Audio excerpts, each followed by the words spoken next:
hot mics during the intro, huh? Mm-hmm. Fair enough. All right, so let's get everyone in here. Look at that. Have you seen that artwork yet, AV? Oh, Oh yeah, of course. so spicy. So good. It's so good, and you know what? I feel like Glorious deviated a little bit from his normal style in some things, which I mean, it's so good. I love it. Look at the mole. You guys know how long he worked on this? I asked him. Let me check my. Not very long is a short answer. Let me see. I love the Yeah, it mole seems like with he the can get these cheese. done really quickly. Yeah, I know. Well, he just like Very churns out art like, you know. He spent a maximum of 1 week on it. Oh, look at the mole. That's my favorite actually part. With the cheese. The one holding the cheese. All the cheese. Pretty good. I like the hopper with the woof sign. You know. Woof what I'm woof, yeah. It's just so creative. Just perfect. I wonder if he's like inspired, like, you know, like if there's something that is similar that he inspired himself off, or it's just like completely like his creation. You know what I mean? He like asked me for some direction, which I always feel weird about when I'm getting like free artwork done, because you want to say like, hey, do whatever you want, but they don't want to hear that. You know, they're like, well, what do you want me to do? Give me a starting point. So all I told him was like, hey, make a scene with like a birthday cake and all the characters. Like that was it. After Wow, that, he okay. took it all.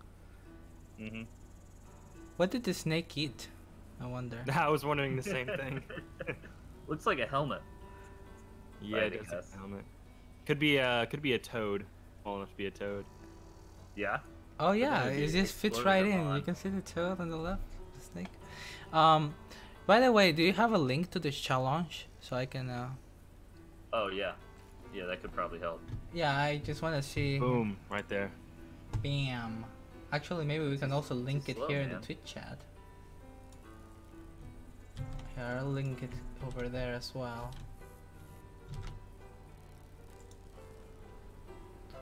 Okay, so I'm gonna wait till the bracket resets. Oh, that link's in French. Let me Yeah. change. Oh, that's fine. Je parle French. Je ne parle pas. Never mind. I can't. The only French I know is from Dexter's Laboratory when I was a little kid. Omelette du fromage. Oh my gosh. Yeah, that joke made. Oui. At $1.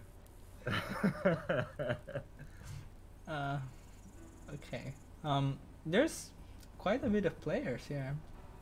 Yeah, pretty good turnout. I'm excited. And we got Mr. Andy Schatz playing. If he's in the first round, because Oh boy, against Jet. So are we just planning to bring him here early, or the issue is the Does he have brackets a are gonna thing? shuffle. Oh, true. Otherwise, I would say that, but like Have you seated normally, them? what's that? Have you seated them? I don't think it's seating. It's Master Stealth. It's just a typical pocket cup, pocket bot cup Oh, style. Okay. Yeah, Gotcha. yeah. So I think like right at 6, they Okay. should shuffle, and then we can contact someone. Which if there wasn't like this step style for the first couple rounds, you know, then I would already have messaged somebody and been like, hey, whoever you're playing against, like probably Andy, you know, just be like, whoever you're playing against, you're gonna be the first game streamed. But we can't really do that because if we pick Andy and then he goes to not being in the first round, you know what I mean? right. I thought Andy had like a early dinner kind of programs or something going against Jet first round.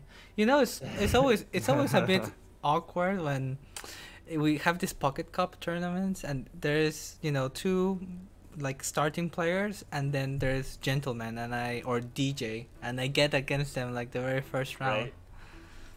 Right. Especially when I'm like, I'm going to stream the pocket cup, and then on the first round I fight someone really, really strong.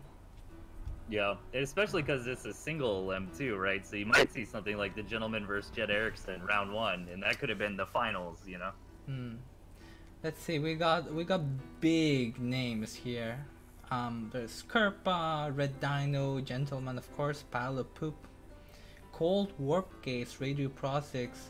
We've got like really all of these really strong players, and then we have Masta, so he's there too. Hey, don't we got underestimate we the power got of we got cheese. everyone in. He's there too. All right. I like it because we have a good mix of like new and old players in here too. Like I recognize some of these names. They kind of joined the scene a few months ago, so it's exciting to see them, and then some of the OG type guys. I mean, AB Ultima, you're probably not even excited for this 1-year anniversary. Like, how long have you been part of the TNT scene? Ooh, I think over 3 years now. Ooh. You're like, what do you mean 1-year anniversary? That was like 2 years ago. 3-year anniversary. Hey, you guys missed it by a long shot. Very disappointed. We eyeball it. 1 year. Yeah, there's some support here. Shady Noodle is here giving some support to Masta. Yeah, he's gonna need all the help. Oh look, I got a sub. Very nice. The audio. That's it. It's a little bit out of in a row. Thanks for the sub. Shadow. So theoretically, if a player currently in this lobby has not opened up Tooth and Tail in the past, I don't know, 5-6 months, what is the current ranked meta, just for people currently in that situation? You want to talk about it, Mishi? I'm sorry, what? I missed What's the it. current? Yeah, AV was asking you to summarize the state of the game at the moment. What's the meta? Oh, What do we expect to see today? yeah, I think that pretty much everything is viable. As far as I know, I get to play anything, and I feel like you can get at anything that you want to work. Right. Maybe early game lizard aggression is not as popular in this meta as it used to be. But there's ample room for diversity, and I mean falcons are pretty strong again. You can play snakes, skunks obviously are pretty good as well. Toads are useful. I guess I don't know. It's kind of hard for me. Like, I try to think of a meta, but I can't really put my finger exactly. I don't think that there's like a meta deck right now. Even though I try thinking, like, some people I guess mention, for example, that ferrets are not being picked or ferrets are weak, but then when I was doing the gentleman's tournament, I was fighting ferrets all the time. So Yeah. I don't feel like they're weak at all. I mean, just I'm not to give an super example. top contender, but I mean, I still play ferrets, and I think they're pretty good. Like, snakes feel really strong. I guess badger, Kasha, maybe okay, Kasha yeah, Kasha is fox, pretty strong. owl. Yeah. Owl There's is really not a less lot of- popular than before. Right. I kind of agree, though. There's not a lot of units that are just like, hey, this unit is strictly bad. You know what Yeah. I mean? Like, everything's pretty good at the moment. That's Yeah. awesome. Because Yeah. usually for these tournaments, we tend to see a lot of the same sort of build, and Uh-huh. like it seems like each tournament develops its own meta. So Mhm. it's exciting to hear that. Looks like we're bound to see a whole bunch of stuff. Yeah, that actually, I've been involved in most of the tournaments since release, so I do agree with you that tournaments seem to develop a meta. So that will be interesting to me because I actually don't know what the meta is, and I've been playing, so that's a bit funny. I like to play like kind of aggressive games, so my favorite deck is a Squirrel, Lizard, Toad, and like Ferret, Kasha, MG, and like go a lot of aggression. So I don't know, but I think that some people have picked up on that and are doing also the Squirrel, Lizard, Toad. So I really look forward to seeing that because I think it's a really fun deck to watch and play. But we'll see. I don't think it's meta. Okay. So Master freaked me out because he was like, damn it, in the chat. So, okay, the brackets have been randomized. Yes, it has. And so we need to decide on who Have they to started? stream in the first game. What do you think? Ooh, should we do Pile? We could do Jets game. What? No. Let's actually. It's Do Master Stealth's game. is Andy playing? Choji is Senpai, not. thanks for the follow. Andy is in the next Oh round. no, we gotta do Pile versus Red Dino. Actually, I mean, come on. If round 2, like, yeah, we could do Pile versus Red Dino round 1, and then hop directly into Andy versus Roundel, because they should be ready on the side. You know what I mean? Oh yeah. They're not waiting on anybody. So okay, let me make that announcement. Okay. All right. And I'm already looking also in round of 16. Maybe either Jet or Sly Fox. Maybe Jet will be playing the Gentleman, so Jet against the Gentleman. It's super hype as well. There's a lot of good matches, so. It's cool to see that Jet has seemingly become a really good player. Because what I know about him is that he apparently cooks, and that's about it. Hey. Oof. Okay. You know. Uh-oh, wait. Jet's saying he signed out of the tournament? Oh no. Why do you do that? Don't do that to me. You're playing with our feelings. Well, that won't be the biggest deal in the world. That'll just mean Sly Fox advances to. Well, don't we take have on to like the next round. redo the seating though, or I don't know. I don't think so. I don't even know if the Master Cup's seed at all. I think it just does it random. Yeah. Okay, so I guess the tournament is starting. So Del, maybe you can give a rundown on the format. It's a single elimination best of 3, and the finals are going to be best of 5. Give me 1 second while I get the players organized. You need to get into the game, Mr. Mishi. Oh, true. Was it stream 1, 2, 3? No, don't say it. Oh, stream. Oh boy. Is live? Stream is live. Now. Okay. Oh, we live? Oh. Stream is live. Okay. Okay. Good password. But honestly, though, you gotta change them up. You know, I think people are catching up. And yeah, like I think I remember this being the password like months ago when I last casted with. Nobody expects it. Alright. Nobody expects the repeat. So can we get maybe Red Dino and Pal here? Yep. I messaged them on Discord. Awesome. Okay, wait, I gotta switch over to Observer. And okay, I'll So Sly gets a bye to the Gentleman in in game 12. By the way, guys, we got pretty cool notice that we're gonna give on the break, so look forward to that.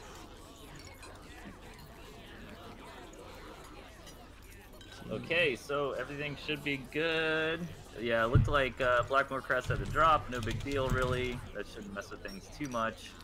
And then we were waiting on Pile to join up in the lobby, and we're gonna have Pile versus the Red Dinosaur, and then the next game is going to be Andy Schatz, Tooth and Tail's lead developer, versus Zeus Roundel. Zeus Roundel's, I don't want to say new at this point, but newer. Like, I don't think he was around, you know, in the launch days or previous, but he's a phenomenal player. I mean, I'll run up against him on the ladder, he'll take games off me, so I'm excited for that. Brad, thanks for the sub gift. Let's get Pal here. Best team maker, the follow. Thank you. Best team maker, of course, one of the original people in Clash of Commerce, right? He was the caster. I remember from the old videos. And AV here. Yeah, thanks for the sub. AV Ultima with the sub. Caster sub. Caster sub. Very nice. Totally around, so totally not you know, not planned. Okay, so we're excited to see this. Of course, Pile has kind of moved a little bit from his standard Pile deck style, partly because Blizzard aggression is kind of harder to do and structures like and defensive play is weaker, right? Because structures are nerfed. And so he's moving more into squirrel-based composition, so I'm kind of looking forward to that. Really? That's pretty Yeah. neat to see. Yeah, I wonder if he'll pull that style, the classic Pile style out. I mean, it's might not necessarily be like Sometimes as strong it as works though, like as a surprise one, you know. Gentleman, Exactly. Gentleman did it against me in the finals, like Pile deck. Fra, thanks again for another sub gift to Protocam. I got an emote too, guys. You're gonna spam it. Okay, so we're getting here into the game. Red Dino very decisive with the picks. Yep. Looks like he had an idea of what he wants to do coming into this. He's ready to rock, and here we go. Let's go.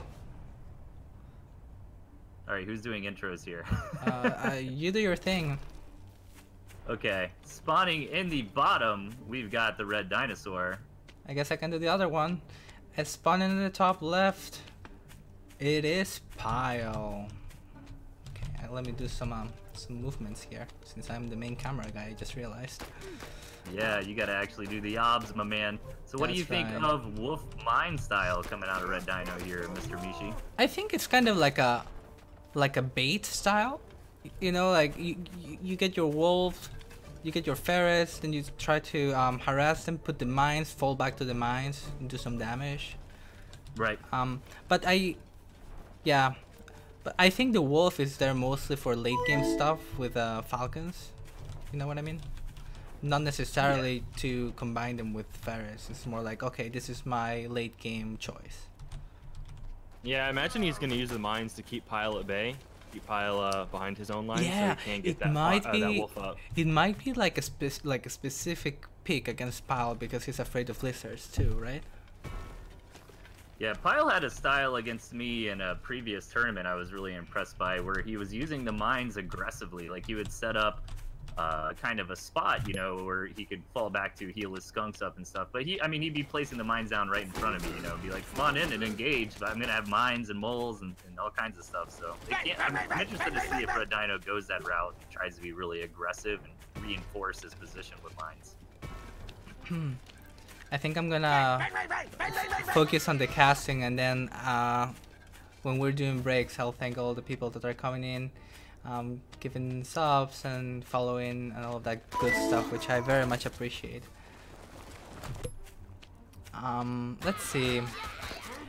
So Pyle's going for a relatively early tier 2 here, Skunks, which makes a lot of sense because he sees just tier 1 from Red Dino, who is now going into Ferrets.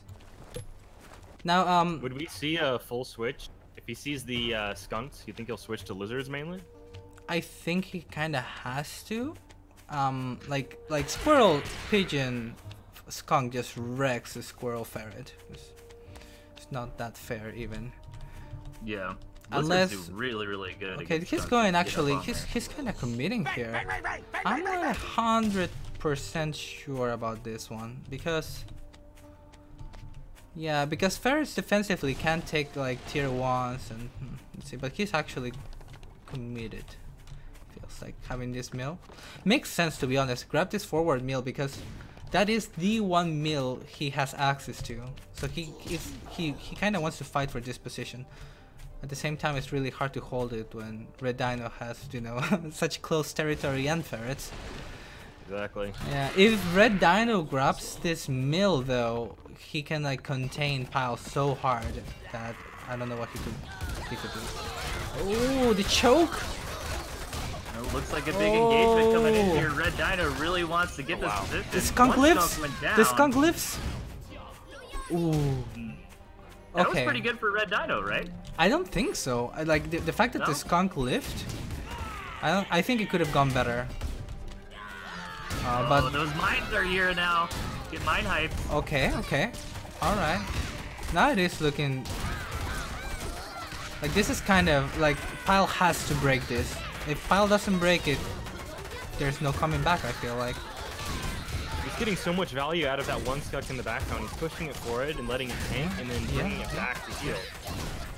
Yeah, this is actually pretty good micro, and I think he's done it. I think he's pushed him back a bit. It's kind of sad for him that the ferret didn't die, but now he has to micro good control carefully. for Ooh, he lost a Red Dino, squirrel. that. Ooh, almost loses another. That ferret going down to 1 HP, man. I think Red Dino controlled that very nicely, keeping that Oh, alive. he lost but- another one. The ferrets are picking up a lot of value. Oh, he got one more. He got 3 squirrels in the retreat, and every squirrel is so important right now. It's like one base play. You know, maybe if I were Pile, I would try to sneak up this campfire on the right. Yep. That would be rough though, because he would have to move his commander all the way around to get to that Yeah, ramp. but what are the alternatives? Don't really look that great. You know what I mean? Yeah. He doesn't He have could a. try to take that gristmill that's behind the one that's been contested, and maybe that's a little bit safer. But you know, Pyle got a lot done with that push, but he lost a lot of moles in the process. So you gotta keep that in I mind. think he has to all in. Pyle gets this because there's no. He cannot win one base against the campfire. That's just too hard. So he's gonna try and come in here. Mines go off. Okay. But if this doesn't work for Pyle, he's dead. Both skunks already going down. And like Pyle was using the mole here to crit the Warren, which was pretty smart. He gets most value out of it. Pigeon's doing so much work. Oh, I think he might have done it. Oh my god, what a god. Yeah, the pigeons are amazing here. Keeping Yes. his units up, getting so much value out of Okay. each one. Okay, well, he's gonna fall back for now. The Ferret's alive for Red Dino, but Yeah, let's the- see if Pyle wants to come he back needs in. to keep. Oh, he missed micro the Falcon, Yeah, poor control there. and now it's gonna be. At this point, you gotta sell the ferrets, right? Yeah, I don't think he has much other option. I mean, you could certainly sell that Falcon more, and you know, Too at the much very least, but I momentum. think Pyle's got too much damage. With at a this point now mole that push, I think Pyle is going to finally take this one in a very back and forth game, which I thought he was dead at some point. I think Red Dino really shouldn't have attacked there because Pyle, like if you take that mill, Pyle has to break you, right? Right. So there's no need for him to attack into the choke. And I think that's where he might have lost that. Like I think if he just sits back, he was in a better position. Okay, I'm gonna put one game in for Pyle. Yeah, close match there, and maybe the Falcons at the end might have been a little bit of a mistake from Red Dino as well. Maybe that was a bit too greedy, trying to get those out when perhaps he just really needed more tier 1 on I think the more ground at that lizards point. would have been so good, especially because he was fighting, you know, skunks. Yeah, he had nowhere near enough lizards to compensate for the pigeon skunk tank that he had. With the lizards would just run in and die, and there wasn't much you could do. That was a very exciting match to witness for sure. Pyle bringing it back in a map where he was very disfavored. Yeah, that was pretty rough for him. But we're hopping into game number 2 in this best of 3 in the round of 32 of the TNT 1-year anniversary. In the bottom, we've got Pyle, and up top, Mr. Red Dino. Rocking the Fox this time, so I don't know if Pyle's going to give him the room to get a Fox out, but if he did, you know, maybe some magic could happen.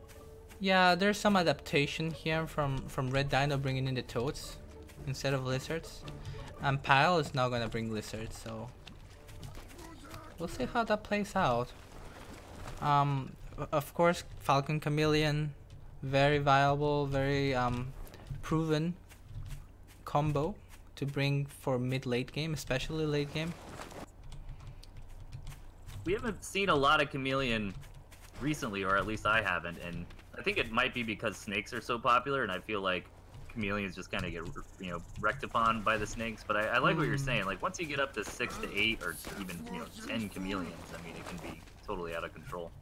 Okay, Radio Like Prozacs. Thanks. Just pointing out that your volume might be a little bit low. I noticed that like since we tested the audio, you started kind of speaking more lowly.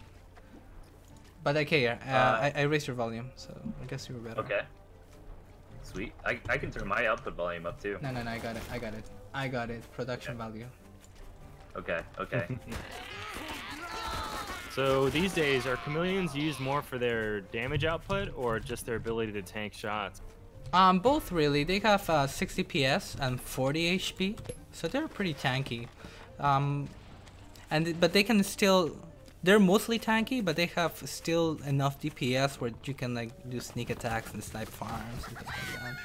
And I think that snakes are becoming less popular as people realize that they are not as great since squirrels can chase them better than before.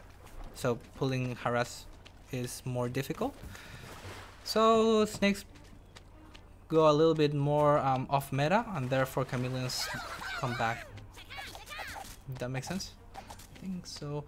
Pile, very exciting. He's going mass lizards. I love it. Running into toads though. I don't know if this is gonna work out for Pile. And this could be a rough spot when you identify the toads and you want to tech switch. I've seen your magic though, where you'll bob and weave with your pack of toads or your pack of lizards rather, and try to blow up the toads. Okay, this is so smart from Red Dino. He realizes that he's fighting lizards, so he's putting barbed wire, and probably is gonna push out. So if there's like a base trade or something, the barbed wire can like mess him up. I would put more barbed wire though, because I think like Pile's gonna go for the counter, and there's Pile's not gonna fight him. He's just gonna go straight for the base trade in true Pile style. But I think like he needed more barbed wire than this. Maybe a single barbed wire I don't think is gonna help. I think that's game. Ooh, no, the toe connections. There it is. This is gonna be enough though. He's gonna be close. Oh, he's got a campfire over to the right, so he's not dead yet. Wow, that was so close too. You see, if he had 2 barbed wires there, he would have held that. You know what I mean? Yeah. It would have slowed the lizards down and damaged them just enough. Red has to win with this counter. He has 2 chameleons though, so maybe he can do it. In fact, how does Pile hold this? I guess he's going for another base trade. Yeah, but I don't think he's aware of the other campfire. I think he should know something's up though. Yeah, right? but what do you do? I think you have to commit, because if you don't, the eco advantage is too much. I don't think he should be going for the warrants here. I think he just needs the base. Yeah, that is. Oh, Red Dino. Yeah. Oh, Pile's gonna try and fight him. He's focusing, but I think he defends. Yeah. What are we watching? Pile is insane, man. Yeah, crazy.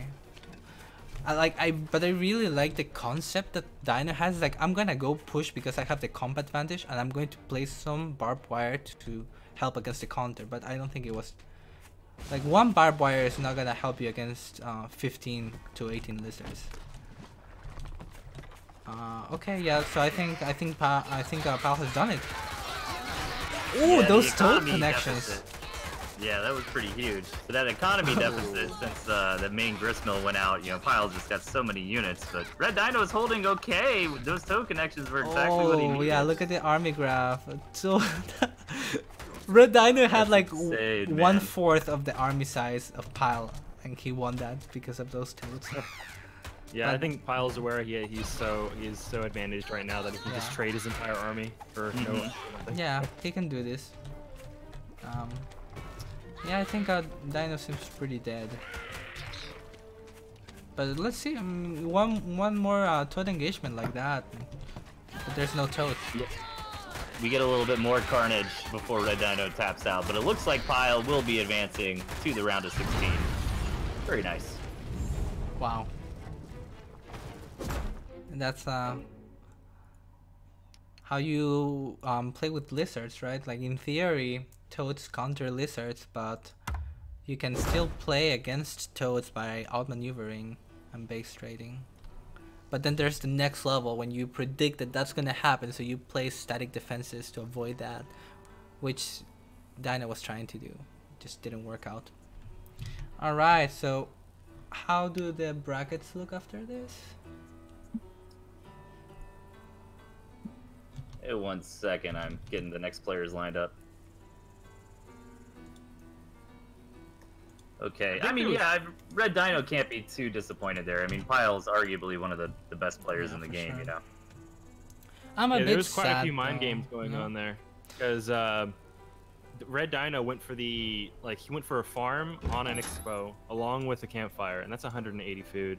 And then I think knowing this, he goes for a bunch of lizards, expecting a counterattack. And then the other guy puts down barbed wire to expect that, but not enough barbed wire. No. Again, like I feel like if he had put even one more patch of barbed wire, he would have held that. Oh, the next game's about to start. Bishi, update Yeah. the score. Oh, true. Yeah, they jumped in here fast. Oh, true. Yeah, Yeah, man, they that were was messing fast. around. Okay, hold on. I got this. You can take it Type away like while away. I'm. Yeah, actually. Yeah. do that. All right, Davey, you want to do the intros this time? Sure. Up north, we have the dev himself, No Repro or Andy Schatz. And in the south, we have Shrownel? Yep. Shrownel. Roundel, Roundel, if you've seen him in the Discord. He's a newer name, but again, he's a good player. I've ran against him on ladder a couple times. I've seen a lot of his replays, and he's rocking a really fun style I personally enjoy. This squirrel, toad, ferret, fox, turret style. And Mr. Andy Schatz is rocking some, I don't know why, but I just thought immediately of Civilized because the owl and snake combo, but looks pretty good. I mean, the mines are pretty interesting. Actually, but hold up. we'll get them more and more. I have to stop you because we have a 4-farm double, the classic. Uh-oh. But actually it gets scouted, and there's like a mine and the squirrel warren, so I don't see how Andy dies to this squirrel pressure. He should And be he's putting one on the fine. high ground. Very nice. Yeah, he should be Do you super think fine. the 6th farm might have been greedy here? Oh yeah, the squirrel's gonna come out in No, time. just get more. Although the high ground is really annoying. Oh, but there's one on the low ground. It's just, I think if you control this right, you just hold it. Now there's a Yeah. second squirrel coming up. You just hold this, right? But you gotta get them to shoot. If they shoot, it helps. If they don't shoot, then it gets more difficult to hold. Uh-oh. Oh, the mine is just barely out of range. That's pretty sad. Needs to place down more warrens.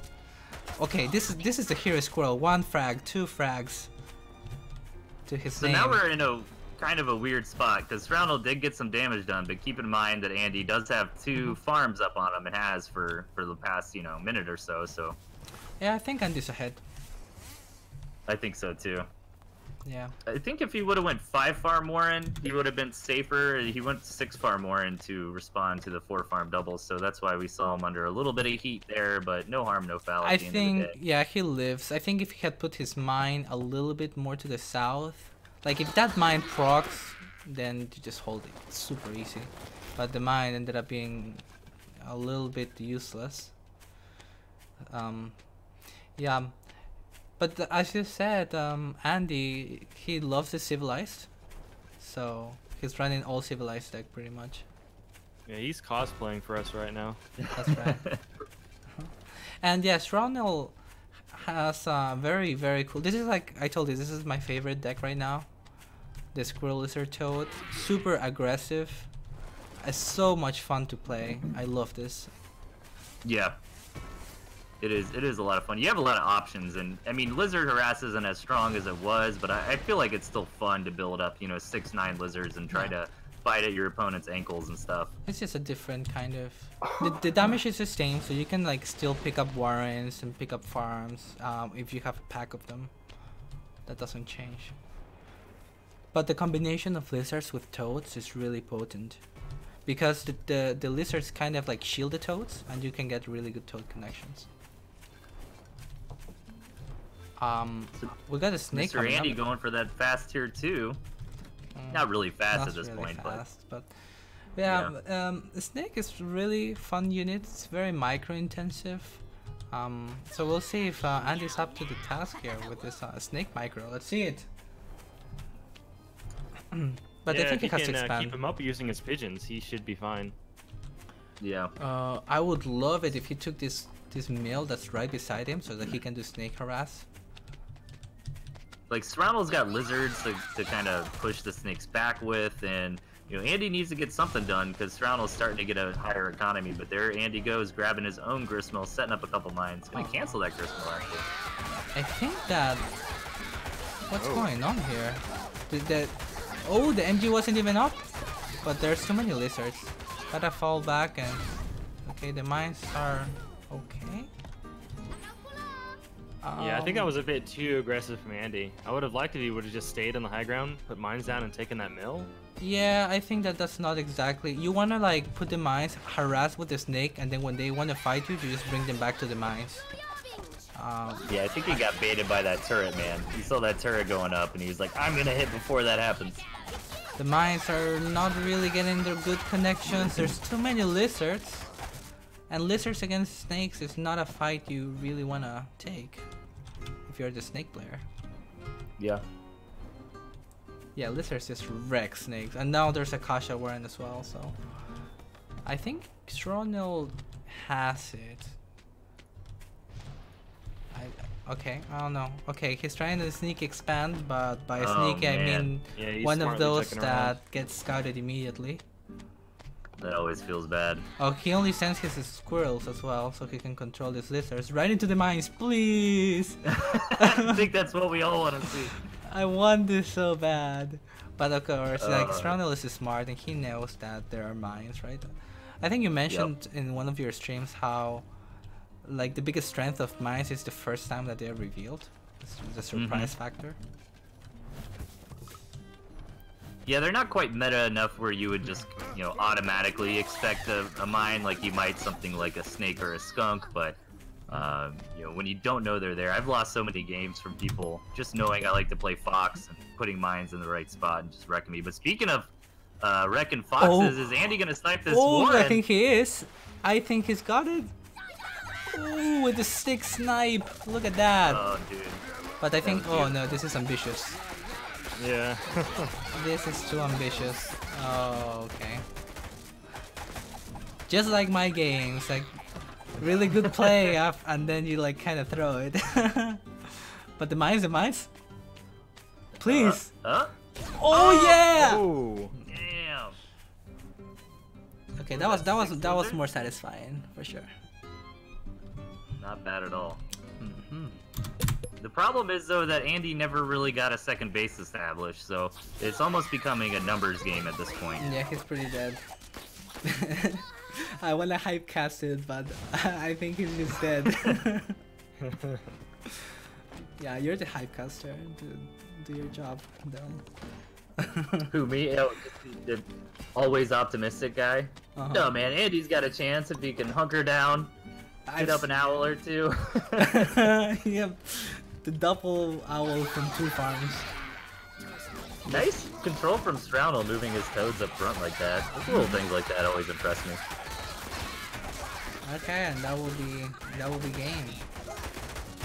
All right. So if you're Andy in this position, AV Ultima, what are you thinking? Are you gonna run toads this game? What are you gonna come into the second match with? I would definitely suggest that he not be so aggressive with his attacks. We saw many times there where he might have had a position, he had a good play, but then he overextended a little bit. So I like to see more patient play from him, especially since he had mines, right? He needs to play behind him a bit, but he sort of just placed them and then played in front of them.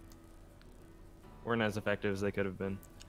Roundel being clever player here, trying to be unpredictable and bringing another deck in. You gave the wrong person the win there on your scoreboard, did I? Mr. Beachy. Oh, did I show a little bit of my bias here? I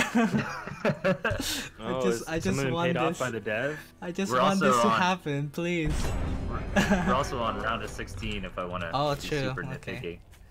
Well, look at you. Anyways, while Mishi's doing that, over on the right, we've got Andy Schatz really needing the win here. 16, you mean, right? Round of 16. Let's go. Yeah, we should be on round of 16.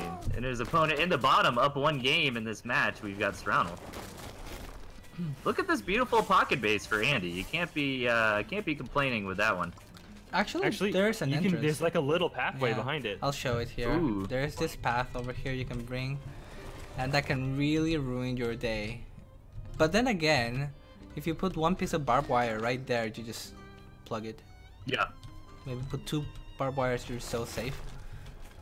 I want to see Andy play a nice macro game, like expand early and get those owls up. That's what I want to see. Will we have a macro game? So far we haven't. Yeah, he opened with 6 farm lizard, which it doesn't necessarily mean he's going to be super aggressive, but now he's going to 6 farm double, so he wants to put a little pressure on. Yeah, this is definitely an aggressive opener. I think he's going to find out soon that lizard aggression early game is not so easy. Actually, he can snipe He this doesn't though. have any units though. You could probably get Roundel- He has to at wait for least. the second though. Oh, he has to wait for the second. Okay, okay. Alright. Oops. Loses a lizard. Miscontrol.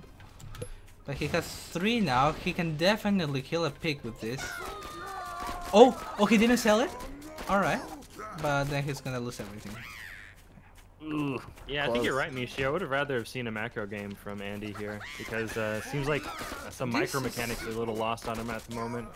Oh, It's oh. working though, I will say. It's not terrible.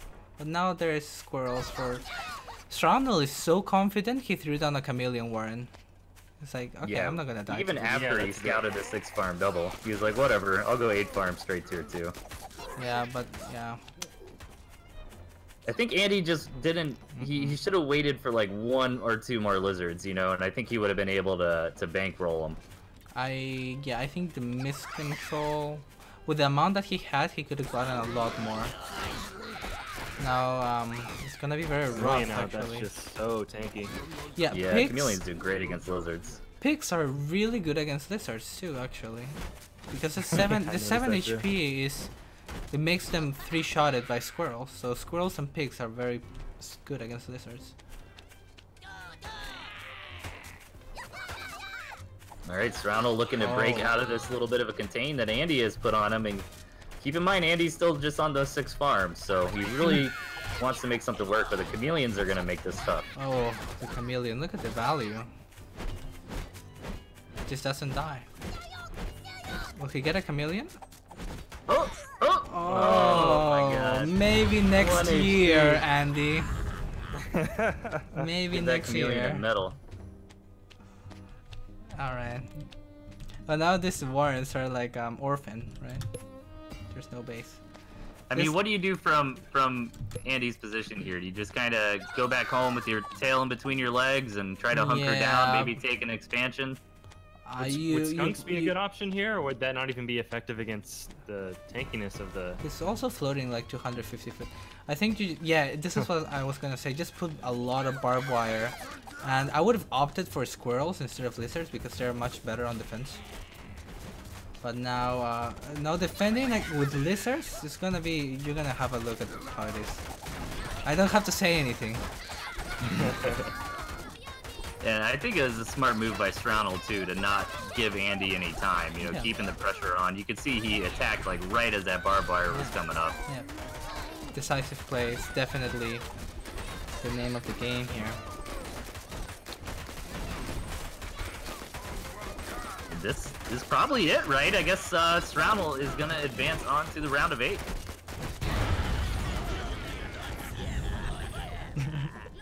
My my one is backwards for some reason. I don't know how that It happened. is. How did you manage that? I don't know. There we go. I did it.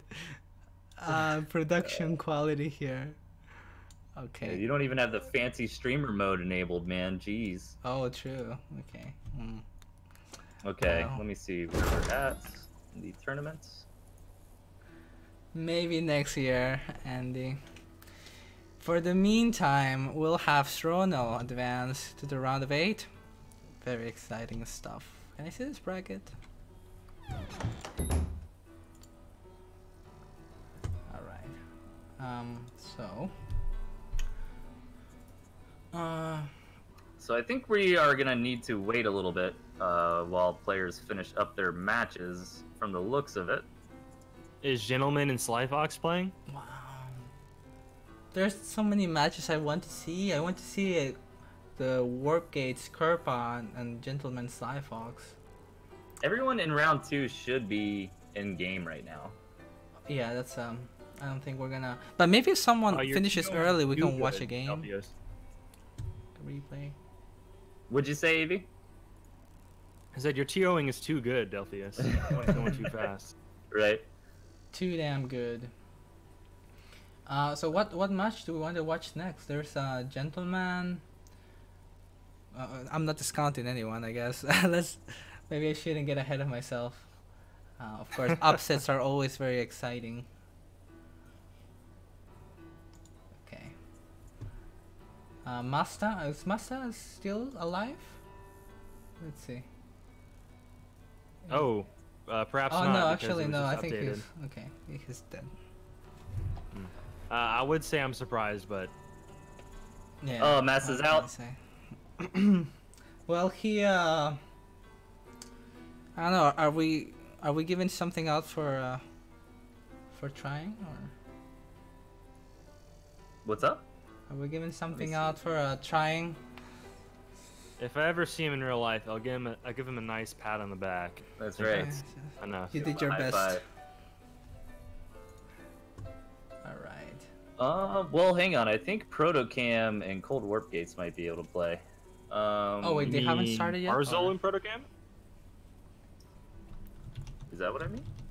Oh no, I think that game is done. And Kerpa disqualified because he didn't show up. So it should be whoever won Parsable versus Protocam versus Cold Warp Gates. We should be able to hop into that. Yeah, let's do that. And if we get it to start it early, maybe we can catch one of the other games before they start. Oh no. So I'm How gonna... come the score for Master Stealth and Protocam is 1-0? Oh, it's Yeah, best that's of weird. 3. What's going on? They're saying how you finished round one with me. Well, you can if do round if two now. if Master's involved, it's probably glitched. So that's Oh fine. wait, we can go into Protocam versus. Okay, I got a match we can do. Oh, okay. 1 second, guys. You guys keep talking while I do this TO thing. Well, actually, I want to get some water, and why not some wine? This is a festival. This is a celebration. I'm Oh, gonna I bring should some get wine. I'll be right back. I gotta do your old school job. You're the main TO and production guy behind Clash of Comrades back in the day, weren't you? Yeah, that's what I usually do. But you're doing all right, you know. You want to do it? I'd be happy to pass the ball over to you, Wait, my but man. if it's the pocket cup, shouldn't it be doing it automatically? Or Right? Oh, so we gotta blame Master like usual. Oh gosh, I'm down with that. man, Yeah, what was that? breaking boxes back there. Okay, I think we're gonna hop into Parsable versus Protocam. Hey, Excellent. hey, Delphius, should we do the big reveal now while we're waiting? Oh yeah, go for it. Okay, well, we have very exciting news for you guys. Let me just switch over. We have ta-da-da, Pocket World Season 2 with actually a date. It's coming September 19, probably. So, yeah, pick your factions and yeah, I don't know. You guys know I'm common folk, so you can join us. Of course, common folk. Of course. What's your like, favorite faction, Avi Ultima? KSR, of course, no Oh, hesitation. you're one of Although those they've guys. been kind of getting bunked on the last 2 seasons, so maybe Yeah, I might Mr. switch Mishi. over to a new faction. You can show We're your hopping support into a there match here. on the Twitch chat as well. But go common folk. Okay. We're hopping into Protocam versus Parsable. This is still round of 16. Okay. So keep that in mind. I will be back in just a minute. You guys take it over.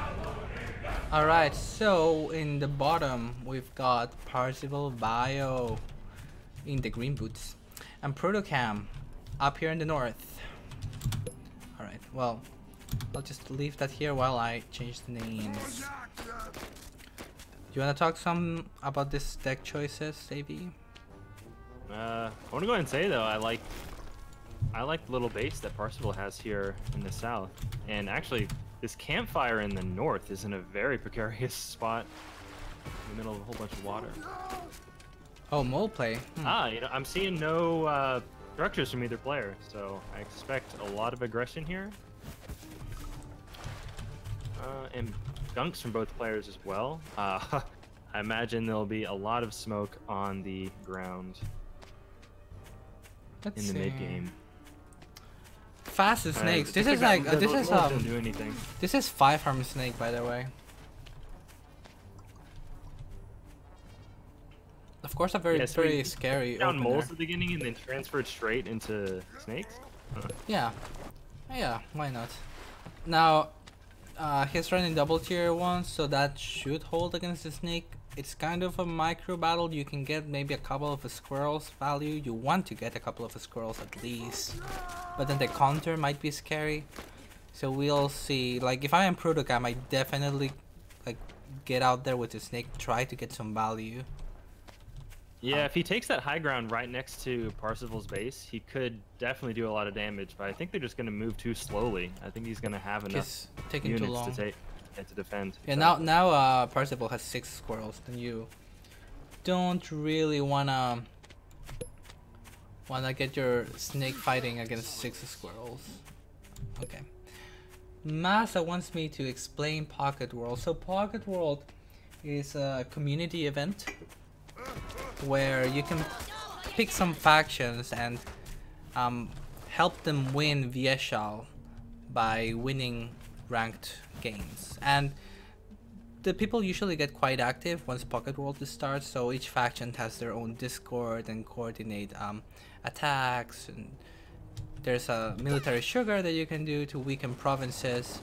There is a lot of information on what Pocket World is in the Discord, so actually I'm gonna put a link to the Discord.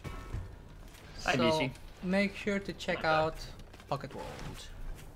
Yeah, it's exciting to see that that's actually become a big thing. Because I remember when I first joined this Discord, I don't know, 2-3 years ago, they were talking about doing something like this. Oh, Commander It's been a long dies. time in the making. Commander dies, and he's gonna lose everything. That's always the worst feeling in the world, man, when your commander goes down and it's just like, ugh. Loses That's like the one time I get angry. everything. Oh, yeah. So Parsable in a really good spot now. I mean, Protocam losing those snakes, and let's see how it goes from here. I mean, this counterattack is going to be pretty real. I don't see how Protocam survives this. Realistically, he's gonna go for a base trade, but he only has 8 lizards, which can't really kill a mill. So, okay, 8 lizards don't kill a mill. So he has to go for pigs. Especially not coming through the water like that. Yeah, no, Slowing them all down, taking all that extra damage. they don't, right? Yeah, they don't. I think I once Oh, killed... the snake though. The snake can. Ooh. Alright, so but Parsable picks up on it, so he's getting his own mill for the base trade. Okay, alright, so That's already up now. yeah, 10 tags will kill this mill, so this mill is dying, but he has another one up. Snake lives with 3 HP, so Luckily, Proto has a campfire, so neither player lose right now. yeah, very exciting actually. I thought Protocam had no chance, but he's making something happen here. Never mind, he lost everything. Oh, he should have taken this mill, but I don't even know if it would have got up fast enough. And that's it. Yeah, Looks like Protocam tapped out. We're going to help into game number 2 here. very What a wacky first game. unfortunate micro. From Yeah, losing your Protocam. commander like that, man. Ugh. It feels like you're trying to micro so hard that you like lose your commander. You know what I mean? Yeah. So let's put 1 point in for KSR. Ugh. Never a good sight to see. So, but I don't if know, but I if you like- have to, but if you have to choose though, if you have to choose between supporting the KSR or the civilized, Oh, KSR for sure. okay, yeah. But now, But this is a no-brainer, man. Common folk, yeah, you know what I'm this is a saying? no-brainer. He's still sticking. I love this from Protocam. He's like I told you earlier. I don't know what the meta is. As you see, like everyone's bringing a different deck, right? And in this case, Protocam, squirrel-less and no defenses. So that's yeah, gonna get going spicy. only lizard is risky. I don't know if it's quote-unquote correct. You could probably chime in on this, Mishi, but like maybe the moles can kind of help buffer against toads. Ideally, what I like to do when I'm running squirrel. Actually, let's do introductions. Up here in the north, we got Parsable Bio. And okay, go his ahead. opponent to the right, we've got Protocam.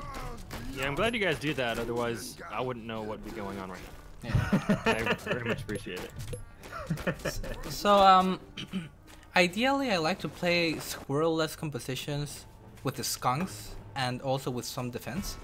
But Protocam is not running defenses, so the reason is the counter can be very brutal since lizards don't defend. But you can kind of compensate that by skunks, because the skunks are really good at defending, right? That makes sense.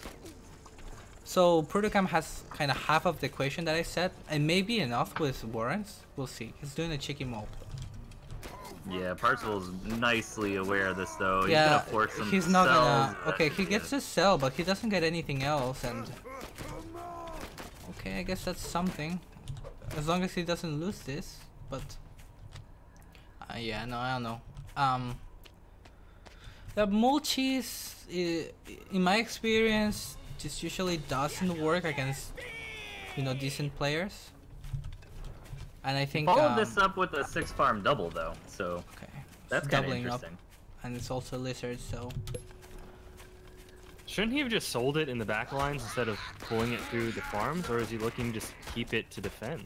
no, he wants to bring it back so that it regens to full health and you can sell it for full value.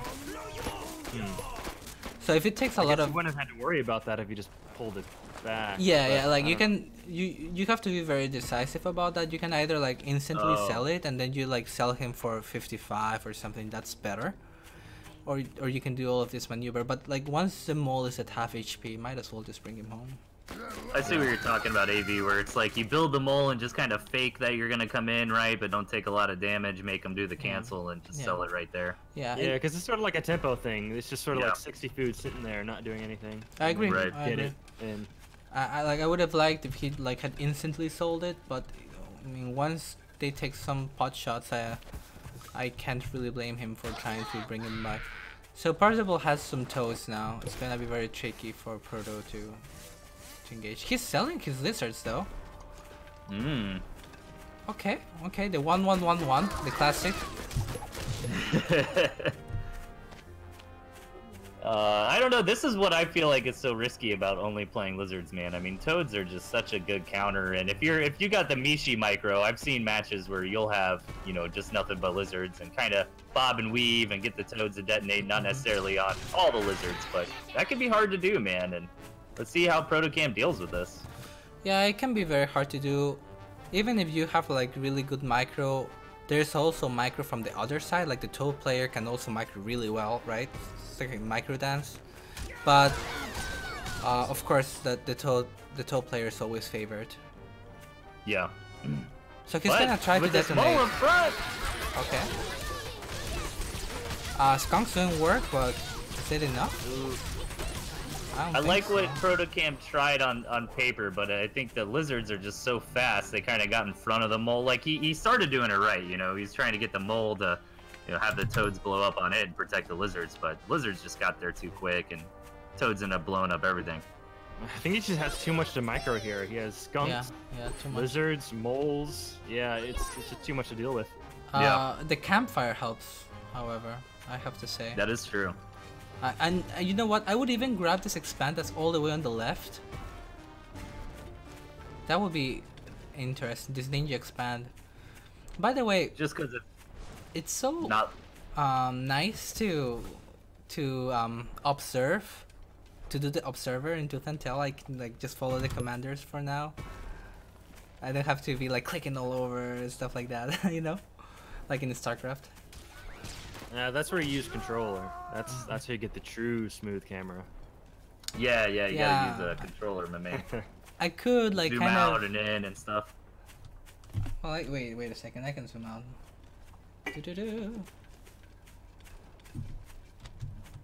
Okay, so finally... I use a controller all the time, but I think it's general consensus controller is best for observing. Oh, I see.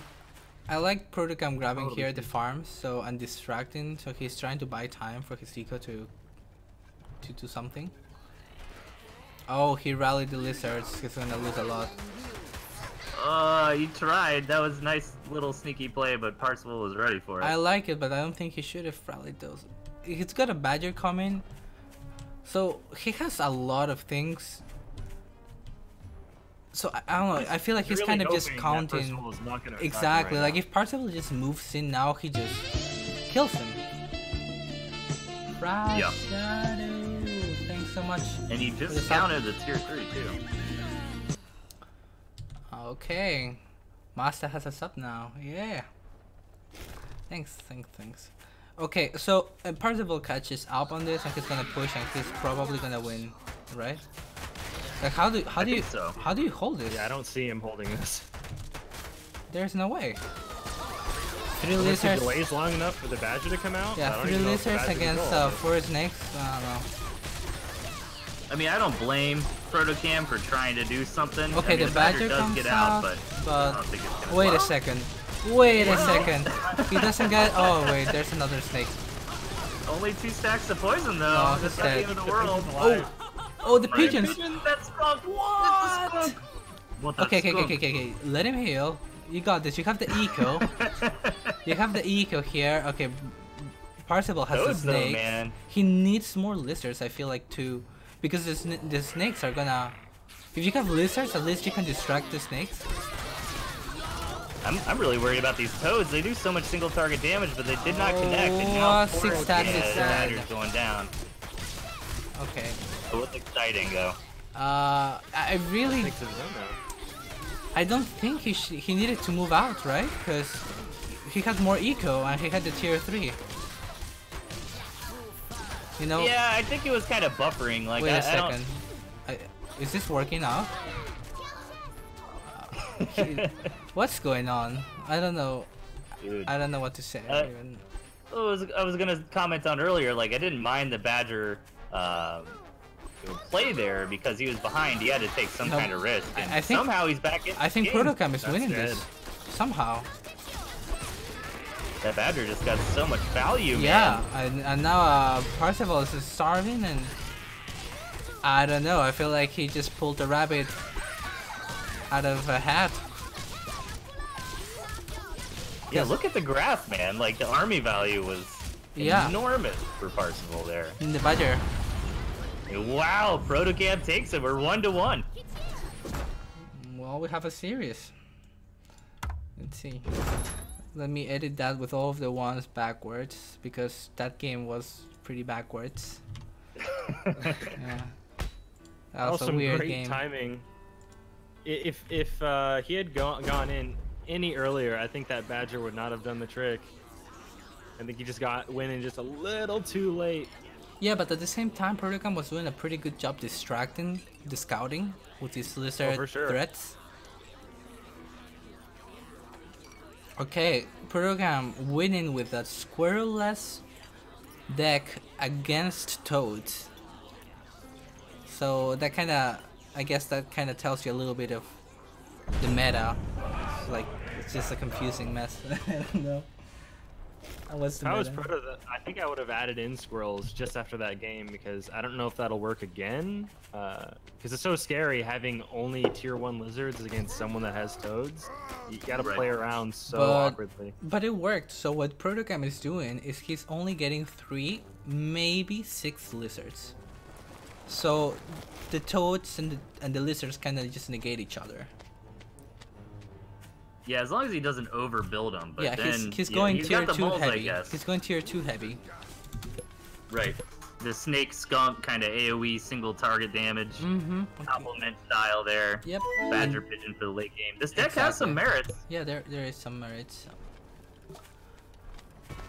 Alright, but Protocam's got that quick campfire, and in the meta these days, that's a big deal. I mean, if he takes that, doesn't it essentially force Parsable to take his pocket expand, throw down a couple farms from there? The pocket expand though is very nice. Yeah. It's a privilege. Let's see. What It's do we really going to be have? hard for Protocam to expand, I feel like, on this map in general. Like, that double high ground base looks tempting, but it's so close to Parsable. I and wonder he's going if- to maybe take that 11 o'clock. I wonder if Parsable is kind of like metagaming Protocam with the snake pick. You know, like metagaming that like he knows Protocam well enough that he knows that he's going to try some badger plays. Yeah. And then it's just bringing the snakes again. I mean, Snake's pretty... I mean, maybe the squirrel change has done it, but I've felt like in the current meta, Snakes are fairly popular. I mean, they do such a good job, and so many different roles: harassing, sieging, taking out tier 2, taking out tier 3. So disagreeable, Deltius.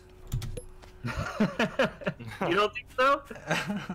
No, I think that You he's. know better than I I think that he's metagaming Protocam with the Badger. Like half the game is trying to metagame the other. I feel like picking the decks is super important aspect on the outcome of the Right. game. So I think this is what we're seeing, like toads and snakes against lizards and badgers. Right? So on paper... That was a nice little attempt of some aggression from Parsable there. It was reminding me of what you were talking about earlier, where lizards are just so hard on defense, but he backs out. I mean, he even scared Protocam enough to make him build a mole there. Oh, that was horrible for Protocam. He tries to proc the toads with a single mole, gets one toad for one mole, and then still commits with his lizard, so he loses everything. But he's gonna insist here. I don't think he really needs to insist because it's one base play and Parsable hadn't even taken his expand. So yeah, and Protocam is doing it again here. He's expanding and taking to tier 3, which of course is always a very risky maneuver. Okay. Yeah. Especially when you Maybe just he's lost a hoping- fight. Okay, and okay. Looks like he might be punished. Cells. Okay. Uh-oh. What? Uh-oh. What? No. This That might have doesn't, not been first pistol? seem right. So I call a rematch here. Call a rematch. Let's see what happens. Some technical issues. Oh, are you maybe. out of the lobby too, Delphius?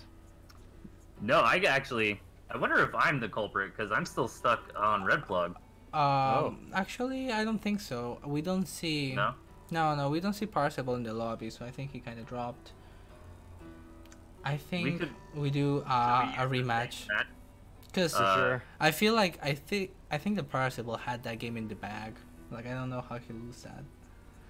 Yeah, I think so. Well, I think it was still pretty early. I mean, Protocam did have a tier 3 on the way. Mishi, considering what happened last game. That's very true. Well, here's the thing though. In last game he got the Badger out, and in this game he sold the Badger for a tier 2. There was no Badger coming out. So, Oh, clearly. I don't know. I call a rematch. My money. Give me back my money. I think, yeah. I think it should be a rematch as well. Should we do the same map seed? Nah. It's like playing with Okay, pre-information. New funsies. Okay. Ooh, Pyle is asking if it's a GOG disconnect bug, or one of these guys GOG players. Not sure. Well, after this, it looks like we've got a Pyle versus Radio Prozacs ready to rock and roll. That should be pretty exciting. Radio Prozacs, of course, he's becoming more prominent in the community. Oh, let's take care of this game. In the 6 o'clock position, we got in the green Parsable Bio. And up to the left, we've got Mr. Protocam. So we are back into it, guys. 1-1, round of 16. This is a big deal for these players. Whoever wins this map continues on to the round of 8, and the loser is out of here. Mole games happening, by the way. Protocam insisting with the moles for the 4th time. So far, it hasn't really worked out for him. Let's see if this game is different. It may work, actually, because...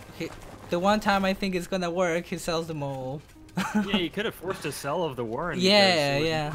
I think so. Like, I think the Warren was very mispositioned, and he could have abused that. Well, what do I know? We've seen a lot of aggression today. I'm kind of surprised by that. There like, is the not typical a 8 farm single.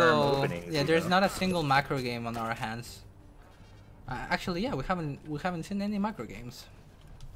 Like, we saw Roundel go for an 8 farm tier 2 opening against Andy. But that was about it. And Andy Yeah. was very aggressive that game, so I mean macro as in, you know, 2 to like 3 bases kind of Yeah, games, yeah. you know? yeah, absolutely. We both kind of shake hands and get up to Yeah. our second bases and our ideal army compositions. I and all want that. one of them, you know, at least.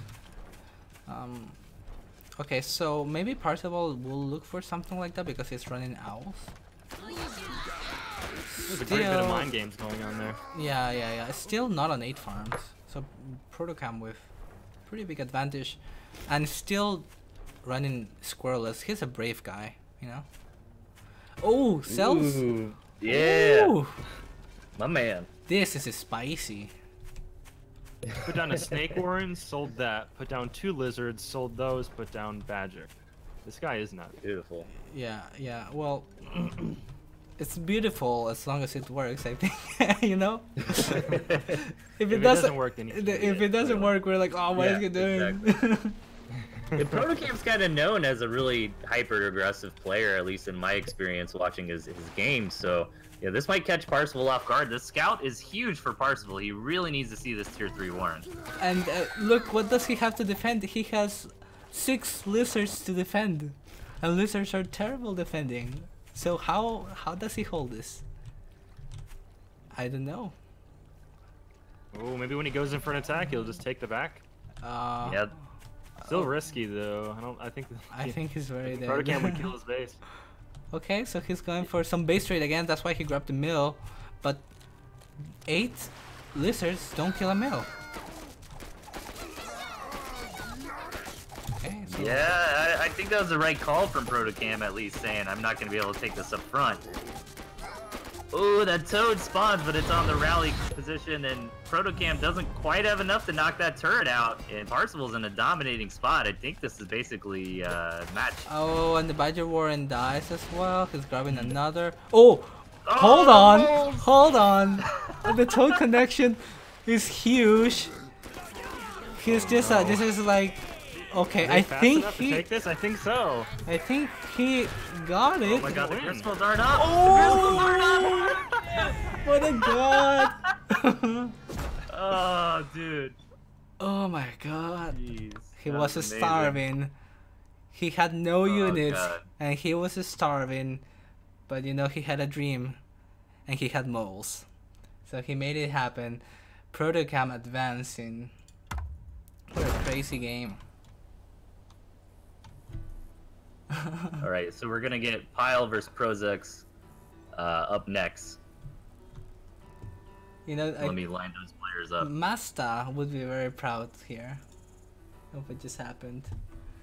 I like And, to think that was all according to plan. None of that was an accident.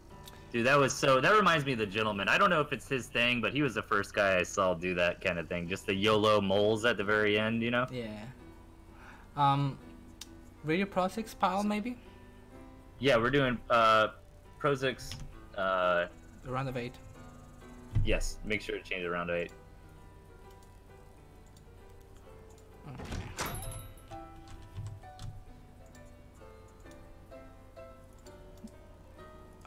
You know, okay, so Paul's here. Yep, just waiting on Prozacs. I think Prozacs had hosted a game, so he's on his way coming in.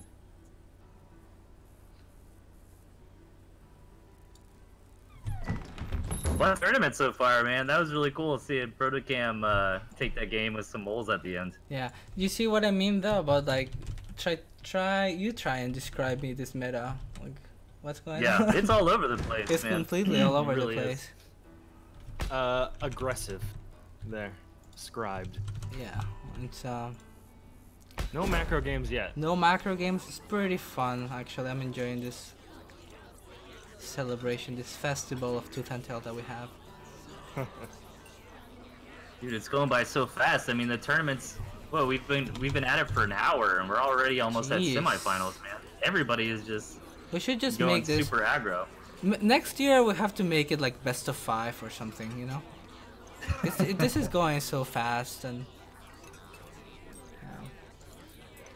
Best Alright, of let's 5 see will it. probably help with the salt levels as Oh. well. Oh my Next god, dude. year, the play will be so refined though that everyone's going to be so good the games will go on too long. That's true. Dude, I'm so hyped for Pyle's deck, man. Oh, that looks so cool. I would expect this kind of thing at a Pyle using skunks, but using ferrets, I think that's pretty interesting. So we have seen squirrel-less decks. So we have seen decks that only had one tier 1, I believe, right? And now we're seeing decks like Pyle that has 4 tier 1s. And mine, so an incredibly aggressive deck. I will see how he approaches this. This is a style Pyle beat me with in a tournament once that I was talking about earlier, where he had the moles and mines, but he had skunks in that instance, so maybe he's refined it a little bit for these ferrets, but at least against the matches I played with him, you know, he's very aggressive, use the moles and mines to reinforce on the front and just keep in your face, man. I definitely like ferrets over skunks for this type of aggression. That's why I run ferrets in my triple tier 1 deck, right? Because you have such strong early core that you want to force fights, and ferrets really help you doing that. Yeah, well, another thing too is that the ferrets, if you want to, you know, reinforce a position, or like imagine if Pyle takes a high ground next to that campfire, for example, he doesn't have to fight into defender's advantage. He can just poke and force Prozacs to come into his mines and into his moles and etc. One thing I guess to point out is that while Pyle's deck is very strong in the early game, it pretty much has no substantial late game. So if this game goes to like anywhere where like, you know, 2-3 bases games, you know, that's where the game really slips for him. Yeah, he's got a lot of options of base race, though. You can YOLO Molo, like we saw Proto do last game, or he can build 30 lizards or something. But okay, but this is not reliable, you know what I mean? Yeah, I agree 100%. If Prozacs can just get to 2 bases, hunker down, and get up to his owls and things of that nature, it's going to be very rough for Pyle.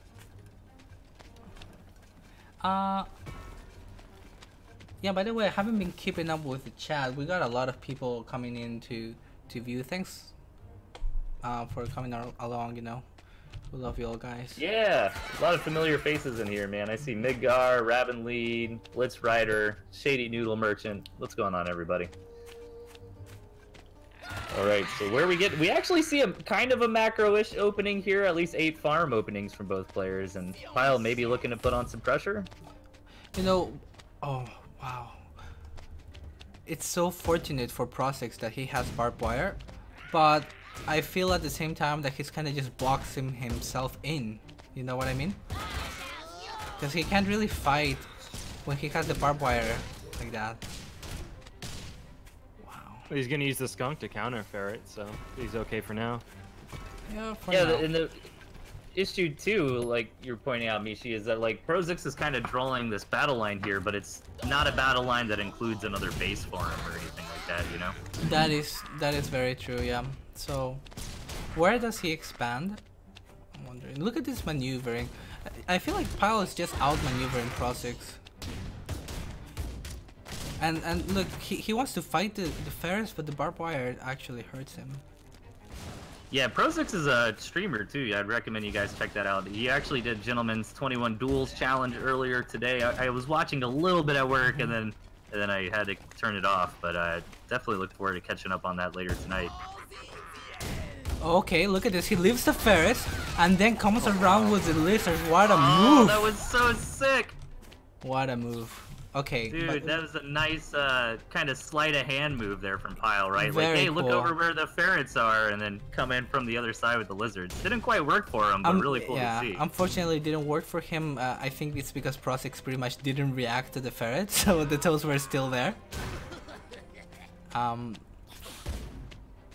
But I think that if that had happened to a player, say, like Chip, that like reacts instantly to these things, it would have been way more effective.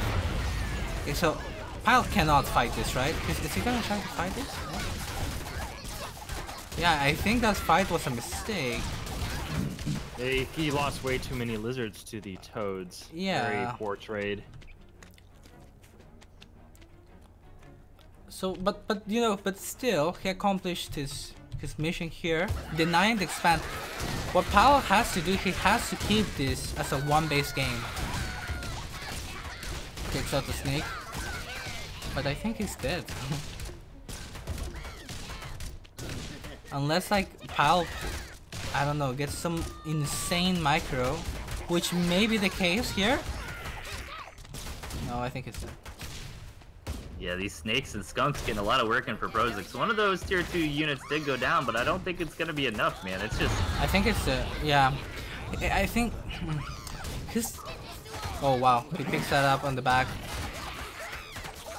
Trying to make it work, but there's so many squirrels. I think that he just bled too many lizards against the toads. Like some fights that he shouldn't have taken, maybe. It's rough because you want those lizards, right? I mean, they're in general good against squirrels. They're good against the tier 2, but just a couple toad detonations, man, can really ruin your day. Okay, still, we're gonna see the ferret snake dance. But neither player really has a super good economy. I mean, I guess the campfire from Prozacs is a pretty big deal at this point. I guess, but okay, he's just completely abandoning lizards, just going 100% squirrels. Okay, I think that makes sense. That does make sense. You see, what's happened here is Prozac has a campfire on one base play, right? And that is so brutal. Yeah. That is like extra 300 food that Pal maybe didn't even know about. Yeah, he even sells off his ferrets at this point, just trying to get whatever he can. And yeah, Pyle never scouted that campfire, so I think you're right, Michi. Maybe he just wasn't putting that into his calculation. Possibly, yeah.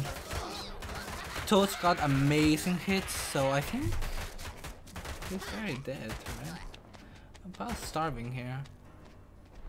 And it's in this kind of games, you know, you have a campfire in this situation, it's just so... I don't know, man. Pyle's got 9 squirrels. Can he make it happen? He's moving in on this snake.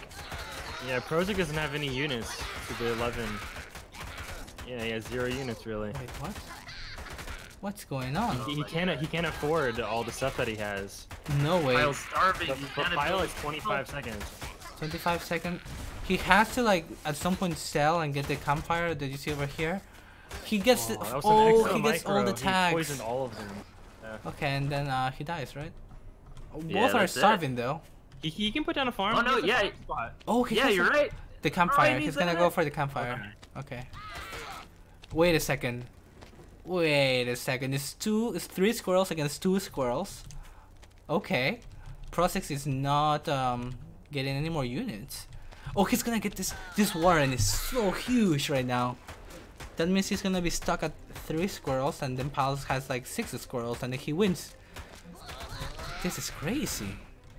Pyle doesn't know about that top left base though. His campfire is gonna die. Okay, but it's already out of food, so he's gonna notice soon. He has another base. I think Pyle has done it. Yeah, I think so. Let's see, Prozac's gonna throw down another Warren. I'm so bad at at the caster predictions, you know? Like I'm calling something, I'm like wrong half of the time. Like I think it's not. Nope.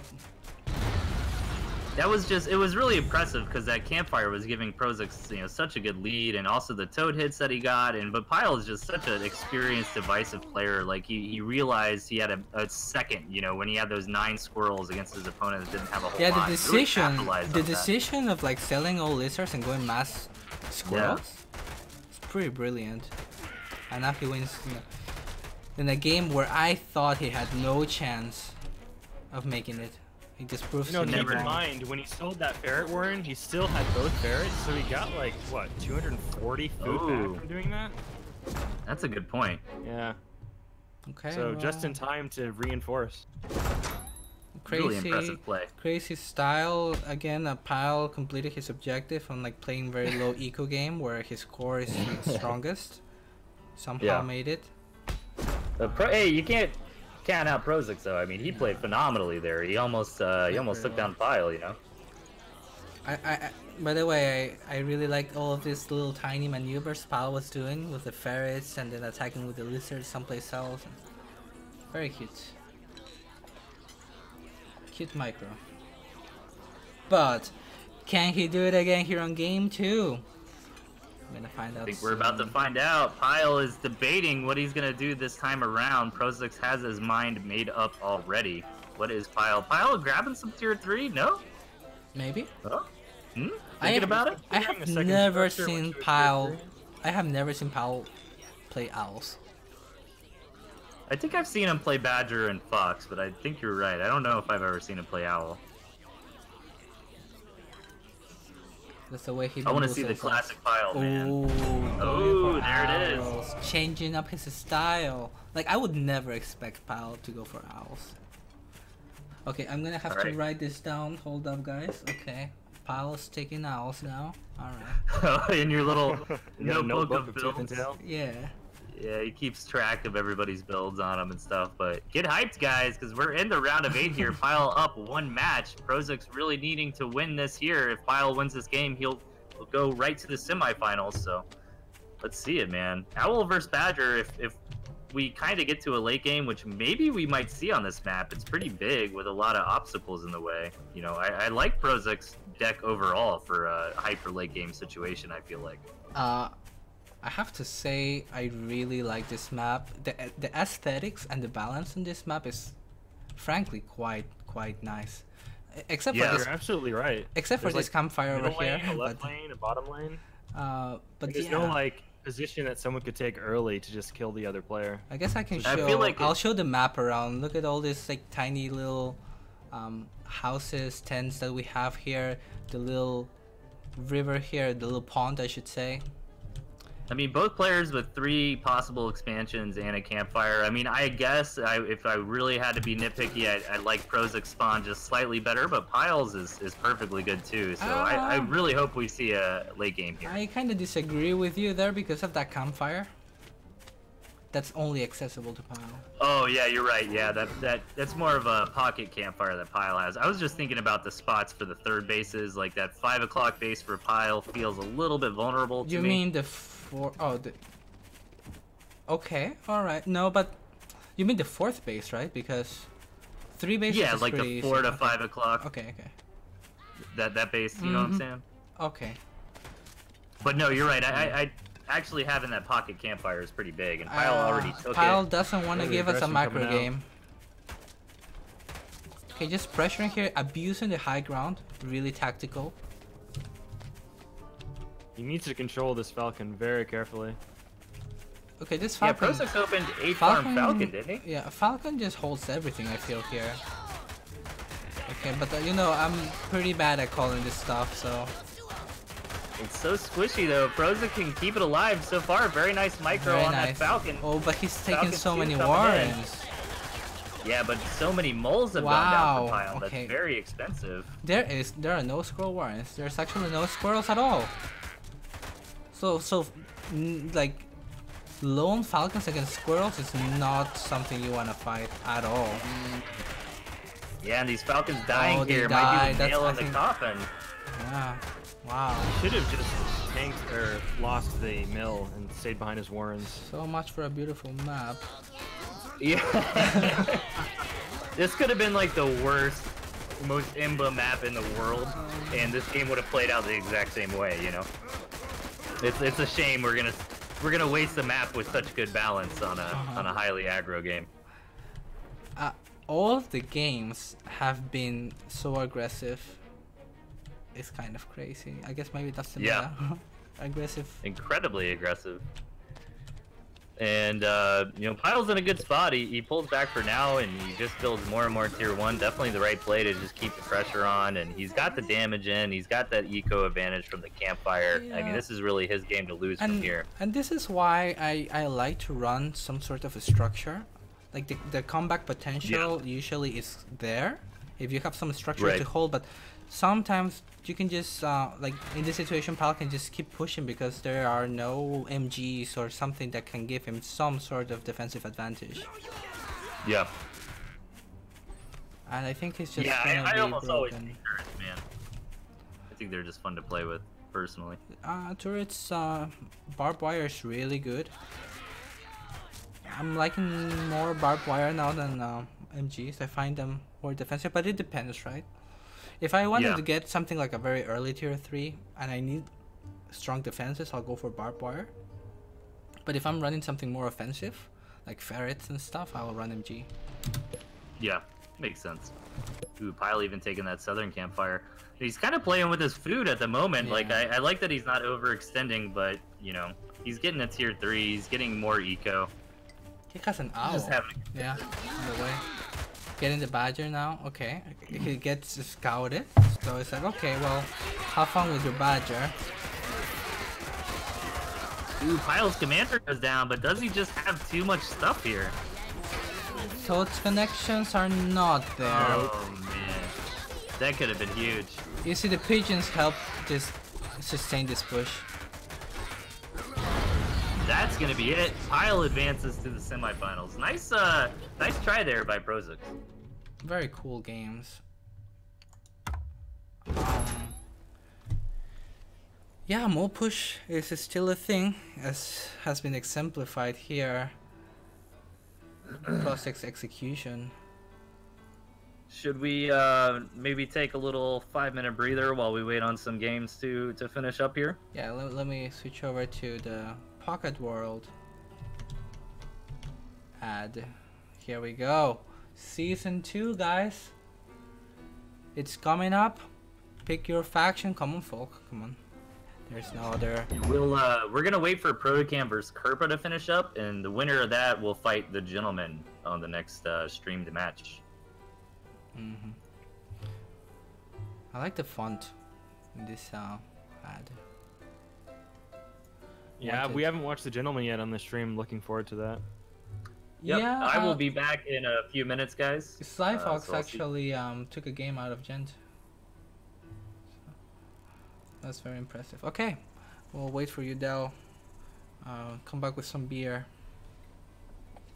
If only. I do have some wine though. You gave me the idea for wine. But yeah, just waiting on. We're waiting on Protocam versus Kerpa to finish up, and once that gets completed, we'll hop into the semifinals of the gentleman versus the winner of that. So I'll be back in a few minutes. I should edit that. Let's see.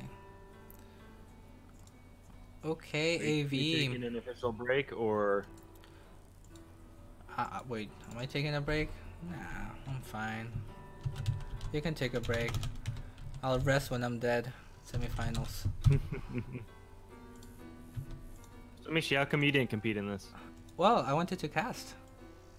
Ah. I'm usually competing. I was actually scheduled to compete, but Delci's here ran into some technical problems here. He was having some trouble, some lag while he was streaming yesterday, so he was, you know, it's always a concern. We have a big event and we want to support, so, you know, in this case. So you sacrificed for the people. That's right. That's how you know I'm common folk. You know, in true common folk fashion. Yeah, so are you gonna play Pocket World Season 2, AV? That's the real question. I don't know. I'll consider it. I played a few in the last season. Mm-hmm. I'm actually... I didn't follow it completely, but it looked like KSR was going to win, right? And then out of nowhere, Civilized came back and won, right? Am I mistaken about that? Yeah, there's actually quite a story around that. The KSR and Common Folk, we were allied, and so we pretty much had all the territories, or we had a plan to take all territories, and we're gonna go for like an allied victory, but Masta just didn't allow it. So we were sad, and then I went to bed, and then when I wake up, I see my phone, I get like a million texts in Discord saying, look what the KSR is doing, they've betrayed us. And then I go, I look at the map, and they took all of our territories. They like nuked everything we had, and they were one territory from winning Pocket World Season. And I'm like, this is not gonna happen. We're not gonna just go away like this. So I just used all the sugar and nuked them. So they couldn't win, and then the Civilized ended up winning. So, and they started with like only several players, and they were down to 1 or 2 territories at one point. Mm-hmm. That's crazy comeback. It was a pretty crazy comeback, and then there was like a last showdown between the long coats and the civilized that lasted quite some time. You know, pretty close fight in the end, but civilized came out on top. Let's see. I didn't even know you guys could save the sugar. Oh yeah, yeah. I thought you had to use it as soon as you hit 100. No. You could save sugar, but there was a max cap on the sugar that you could stockpile. So that was like 600, I think. Anyways, there's like a bunch of new features in season 2, which I look forward to. There, as far as I know, I think that you can use sugar to fortify, and also the capitals have less health, I believe. Anyways, I shouldn't go too much into details because I think I'm going to mess it up. But I just know that Masa has promised all of these really cool features, and yeah, we'll see. We'll see how that looks. And it seems like he also announced the avatar system as well. Considering the little guys at the bottom? I don't know what that means, but okay. Oh. Then ignore what I just said. Mishi's making up his own pocket world. Okay, yes. You know, Masa, why don't you come up here? Masa, you should just come here and then you can talk about Pocket World. I would just end up appreciate talking about Rocket League or something. I don't know. Actually, you're right. Never mind, Masa. Let's see. I gotta keep out on the chat here, ignoring Master's comments, and then we have Gentleman. Master promised a lot of things. He also promised Lizard Rush was good. Okay, so I gotta thank a lot of people here that have given me a lot of follows, a lot of love. From the start of the stream, Skeleton hosted me. Fra Chefto has given me like 3 or 4 subs, so thanks so much. You also subbed. Blackmore Crest hosted us, and we've had a bunch of follows here. Rotocob, Bale Fullsheg, Blackmore Crest, and now Miss Liquor with the raid. Thanks so much, guys. Love to have you around. So I have some exciting news, Mishi and Mr. AV Ultima. Give it to What's us. up? So courtesy of Master Stealth and the guys from Pocket Watch, the winner of the tournament will either receive a 1050 Ti graphics card, a 500 gigabyte SSD, or a monitor that fits a similar budget. What? I did it, That's but I nuts. did it for the common folk. What? I would have signed up for that. What? Wait a Forget second. casting. I did it for the common folk. That's nuts. Oh my god. Wow. Okay, well, hype. The stakes have never been higher. Yeah, some sick prizes on the line, man. Redo, please. Go fix your internet, Deltus, right now. Everybody's like, what? Yeah, so just to repeat, guys, I posted it in tournaments, but the winner of the finals here will receive either a 1050 Ti, a 500 gigabyte SSD, or a monitor of a similar budget, courtesy of either Master Stealth or Pocket Watch, or kind of both. I'm not so sure. Well, But really cool, man. Some big prizes. I think those are probably the biggest prizes of a Tooth and Tail tournament ever. Yeah. The biggest prizes we've had. Wow. Thanks for the support, of course. This is kind of like a community event, but Pocket Watch Games is always very, very involved in community events, and they like to support us.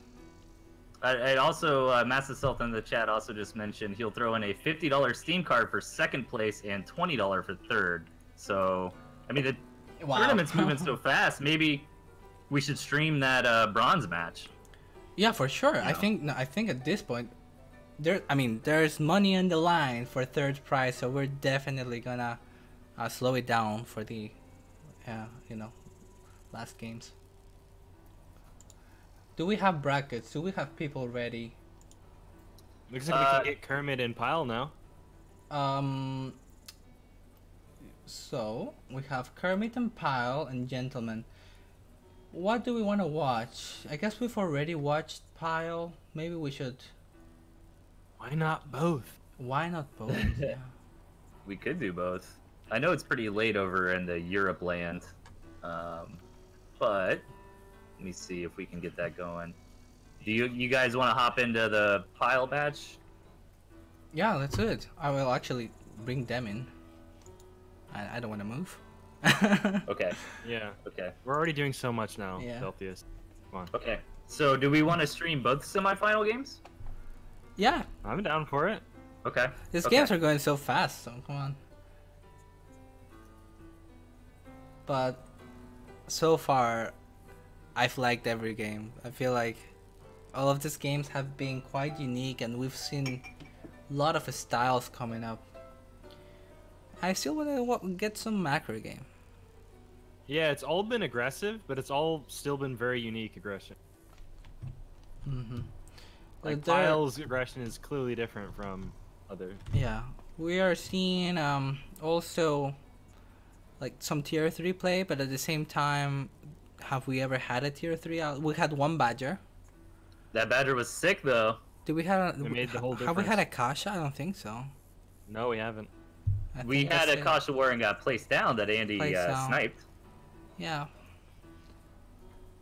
That was his claim to fame in this tournament. Mm-hmm. Destroying a Someone Kasha has to clip that and be like, look, Andy is a good player. But they only have to And then clip. cut out the next. Yeah, 30 they have to seconds. cut out the next 5 seconds where he loses everything. Okay, we got Pile here in the lobby.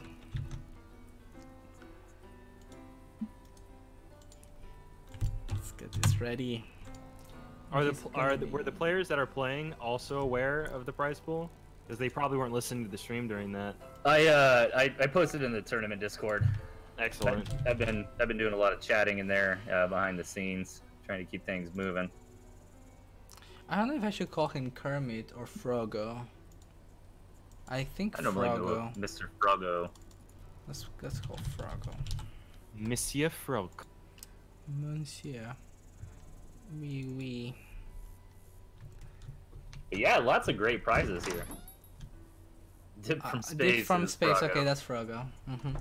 You like my name that I put for the NAEU showdown? I had Chimp from space. Yeah, the NA versus EU showdowns have now kind of got the tradition of silly nicknames always being involved. All the So memory. NA last time all did variations of Chip from space. And Mishi ended up leading the NA team to victory. Yeah, I got a good run there. Mishi, where do you live? With the all kill. Mishi, where do you live? I am in Michigan. Oh, Funny enough. not originally, right? Or No. I'm from Peru. Yeah. So yeah, what names did we have? We had Dip from space, Rip from space, Chimp from space. We have Pimp from space. What else do we have? Gee, Was I that don't- the entirety of NA, or was that Yeah. both EU and Wait NA? a second, we got a game here, guys. Up in the north, in the 12 o'clock position with the blue I'm boots. seeing 4 structures. The pile. Yeah, we've got Pile up top and Froggo down south, and Froggo is pulling a Pile on Pile himself with the old lizard and a whole bunch of defensive strategy. Putting that owl in there, though, for a little bit of late game transition. I like this variation actually. So okay, so Pile's gonna get piled here. We'll see how that works We'll out. see. What do you think of the map, Delphius? Let's take a look. Pile's got that quick campfire, which is always advantageous, but other than that, this is looking really good for Froggo. I mean, he's got that pocket base, and he's got an easy third as well, so I think Pile has a little bit of an advantage if we just kind of stick to one base play, but if the game progresses and gets longer, I think Froggo is going to be in really good shape. Some BM here going on between the commanders. Yeah, I think that if this goes to an owl game, Froggo absolutely takes it. Just because this map, and you know, Pal has no information. He doesn't know if Frog is playing for this type of style. Now, I don't know if his structures. I guess structures can be quite helpful. There's some obstacles. The barbed wire can be good, but his main expand is so open that he will need too many structures to cover everything. So that's where Pyle can maybe find a good attack angle. I imagine he'll try to take a position right in the center near the moat. Because I think if Pyle tries to move his squirrels through the water, that'll be kind of detrimental. Because, you know, Froggo will have some lizards to be able to maneuver around. You know, this is... Froggo disconnected? He's just kind of sitting there floating a whole bunch of food. this right. is a classic strategy. It's a classic... Oh, yeah? It's a classic, yeah. Uh-oh. Oh. Wait. Oh, there there it we go. is. I told you. Now he puts like a I million things, and Pyle thinks that there's an owl on the way, but there's really mass lizards. Oh, that's super smart. Yeah, I see what you're saying now. Yeah. It's all planned. Oh, and he didn't scout it either. He died. Right. Yeah. This is interesting. Now he's Pyle gonna doesn't come have out any for the toads push. either. Yeah, exactly. His composition is terrible against lizards. Now he just has to wait. He needs like at least 12 lizards to hold this. At least 12 lizards, okay? Don't go in until you have like some substantial. Okay, this is... Okay, the MG's up. He chose the worst angle to attack ever, but still makes it out. So that was good. I told you. It's like Beautiful hold there from next Frog, level and I think mind you're right. games. Yeah, Pyle probably thought a tier 3 was on the way or something like that because he just didn't see any money, and then all of a sudden you get bombarded by lizards when you're too far out in the field to retreat. Yeah. It's like the mind games are half of the game here in Tooth and Tail, as you can see with all the tech switches. And you can you think that you're winning something, but then you have moles at your main, and yeah. Yeah, maybe if we have anybody watching who's not quite familiar with Tooth and Tail, one of the really unique things about this game is that you can sell off your structures and whatnot and get a full refund as long as they're at maximum HP. So, you know, you really don't see that in very many other RTS games, and can really make for some interesting mind games. Yeah. But you do pay a price though. The price you pay is the tempo. Yeah. Like time is such a huge resource in Tooth and Tail. I've lost a lot of games from trying to do a big tech switch and my opponent just hits me right when I have no units, you know what I mean? And I think Pyle's a little worried here. He's got to build some barbed wire. He's kind of hunkering down for the moment, trying to get this owl Hold out. up. This angle though, is gonna retreat to the barbed wires, but he kills 2 squirrels. And I have to say, at this point, it's very Froggo favored, right? He doesn't have a way to deal with lizards. I think Frog is going to have a rough time breaking the one base position from Pyle, but if he can just kind of contain The Pyle... barbed wire tanking, though, may have been enough. Nope, not really. Loses everything. Okay, Yeah, so... he was a little too far forward out of that barbed wire I'm not there. sure why he wanted to do that when he had an owl on the way, and now he finally has the owl, but there's no squirrels to back him up. You know what I mean? If he had waited just a bit for his owl to come out. Oh no, the mice are derping! The mice are derping! Terrible. Oh, that's unfortunate. But Pyle here's keeps the that base thing, up. okay? Here's the thing. Mice wreck lizards. Yeah. They just wreck lizards. Because there's this window. Of course, it's much better when they're supported. I think he could have just taken that fight. Because, Frog is getting his own owl, and then it gets tricky again. I think this is why so many players run Toad, because when you have a player like this who's massing Lizard, it's very annoying to deal with. Yeah. But then again, you have Pyle with this owl who is now the annoying one. Yeah, there And are the modern day ways. Toads too do like so much single target damage that Toads are actually pretty good against tier 2 and tier 3 and stuff like that as well. Yeah. There are, okay. This is an interesting game, but I think Froggo has strategically beaten Pyle, right? It feels that way. I'm very impressed here by Froggo's play. Kind of beating Pyle at his own game, you know, stealing his build, right? Yeah, very much. Now, as I mentioned though, it must be said that mice are really good against lizards. As you can see here, he just killed some lizards there for free. But if Frogo tries to do the same, it doesn't work out because, you know, the squirrels just shoot them from afar and they have all the fences in front. So there may be some glimmer of hope just because lizards are so bad against mice. Do you think the only play here from Pyle is to get snakes out to attempt to harass the line? Because if he doesn't, they're just going to be at a standstill until one of them starves, right? Well, Who's going to make the first move here? I think he just ecos up. He has the map, right? Like if I'm Frogo, I just go 8 farms and start saturating my third. Like.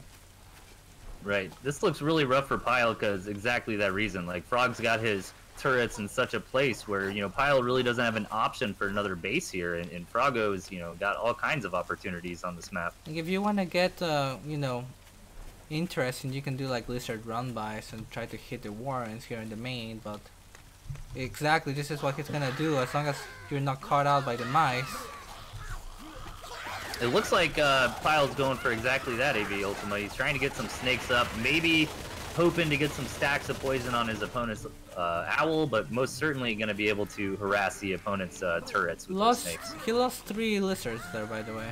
That kerfuffle, or is that how you call it? No, right? Kerfluffle? Kerfluffle? Kerfluffle?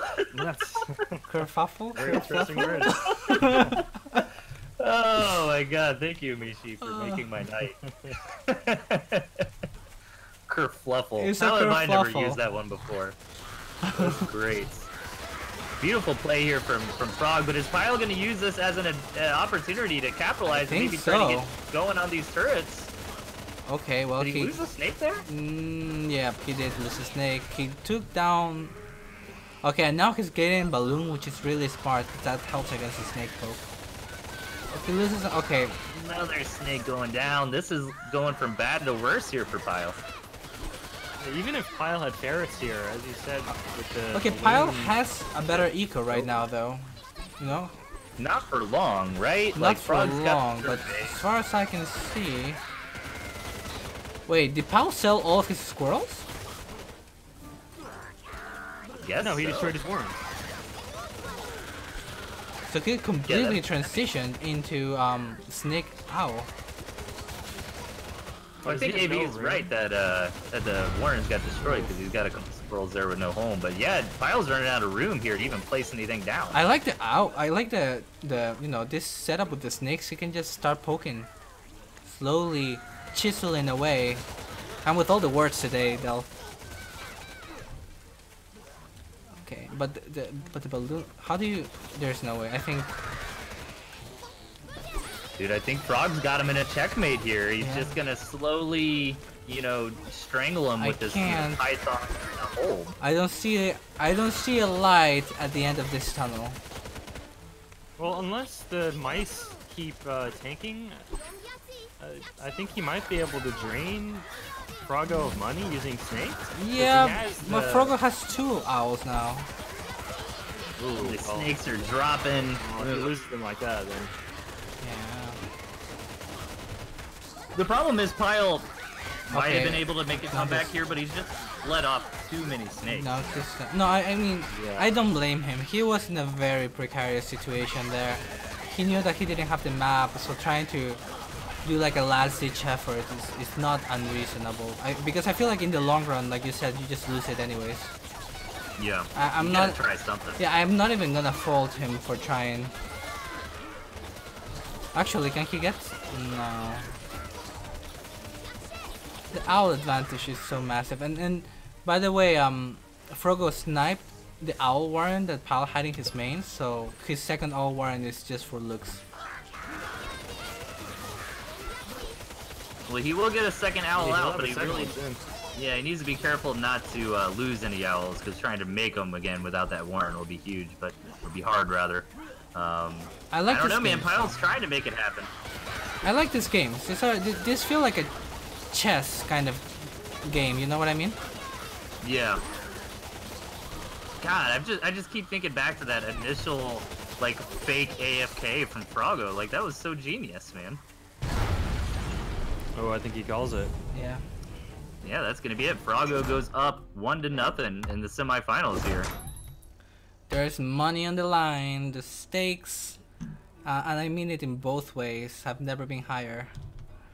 Yeah, and keep in mind there is a bronze match, so the losers of the semifinals will face off to see who gets 3rd or 4th place, which is kind of a big deal because 3rd place gets a $20 Steam gift card. Money, money, money. Okay. Now, if you're Froggo, you can't do that build again, right? You can't. You got to change it up, and it looks like that's what he's going for here. You know, I'm gonna steal that lizard switch. It's gonna happen. Because like, if I scout that, I panic. I like start looking at the map. Does this guy have 3 campfires? What's going on? You know? Right. Pyle going for a pretty similar deck as he did last game. Decides to grab the skunks rather than any defense at all, and here we go. Match number 2 here. Completely different decks from the 2 of them. So we've got Pyle in the top right and Froggo in the bottom. Of course, there's always the advantage of remaining unpredictable in Tooth and Tell, since there are some picks that can be hard countered. For example, lizards and toads, right? Rabbit Lead says common folk players should refuse the prize winnings because money has no place in communism. No, dude, the common folk players should redistribute their prize evenly to everybody who participated in the tournament, right? Wouldn't that be the way to do it? That's right. Everyone gets a $1 game from this $20 Steam card. All right. So, what do you think of this map, AV?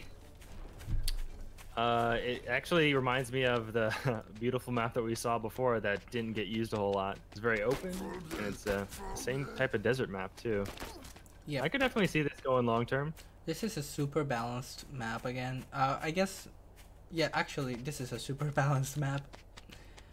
Does it have to do with this tile set then? Yeah, this is VSL tile set. Both games actually were VSL tile set. A little bit of mole shenanigans here in the early game, but I don't think it'll amount to too much here. It will amount to absolutely nothing. You're right. I like. You gotta be loving this deck from Frog here, Mishi. Let's see. Actually, I'm just looking at it. I love it. Yeah, I love it. I remember seeing. I don't remember exactly where it was, but I recall seeing you try something similar in a tournament not too long ago. Yeah. Something similar. I don't run like barbed wire mines together. I'll just run barbed wires. But I usually try to rush the wolf and use the barbed wire to hold. Because like really you want to have an early wolf. I feel like the wolf really shines when it's out early. Yeah. This is a serious push. Yeah, Mole on the front, nicely positioned. One more and going down. Pyle's trying to keep the aggression up, and the Chameleon joining the fray. Yeah, Chameleon absolutely cleans up. Froggo! What is going on here, man? Playing phenomenally against Pyle. He's gotta like take this now. I think he has such a huge advantage. Yeah. And he's gonna is he gonna wait for 2 Chameleons? That's wise. Or is he just gonna macro? I feel like he's got like a. Go ahead. I think he could do something with this. He should just push, right? I appreciate his patience, though. Yeah, it can be rough, I think it'd be tough. Yeah, I mean, he probably would take some Warrens, but maybe trade all his units, and he wouldn't want to do that. I would have gone in and like snipe a Warren, like maybe 1 squirrel, and then fall back and have my Chameleons heal. But of course, that's always like a stylistic choice. There's nothing wrong with what he did and just trying to macro up. When you have advantage, you know, there's this philosophy in RTS. When you're ahead, get more ahead. But it's kind of weird in Tooth and Tail because like there are those razor thin timings. I mean, there was a point after that push where Froggo essentially had the same amount of squirrels as Pyle, but he also had 2 Chameleons. But there's no way that he could know that. You know what I mean? We kind of have this omnipotent vision here. Yeah. Well, let's see. I think, oh my god, these Chameleons are doing so much work. So much work. That was super worth but it. he lost both his tier 2s. Yeah, but it would push out like this. Yeah, but very much worthwhile. And now, absolutely. I think that he's kind of been baited. Oh, he saves the snake, and that changes everything. Yeah, especially when you got micro like Pile, and you can constantly be hitting, as many different tier 1s with that snake poison as possible. If you are a new player, snake, if it hits a squirrel with just one stack of poison, that's enough to kill it. Again, he's like, so you see this dynamic, right? These chameleons are wrecking everything when there's fights in the open, and then when chameleons are trying to attack, that's where they are weakest. They're not really great at attacking, but when they find a fight in the open, they just absolutely wreck things. It's gonna happen again. I don't like this from Pile. He just loses a snake, and now he can't fight because chameleons. He lost like 5 squirrels and snake.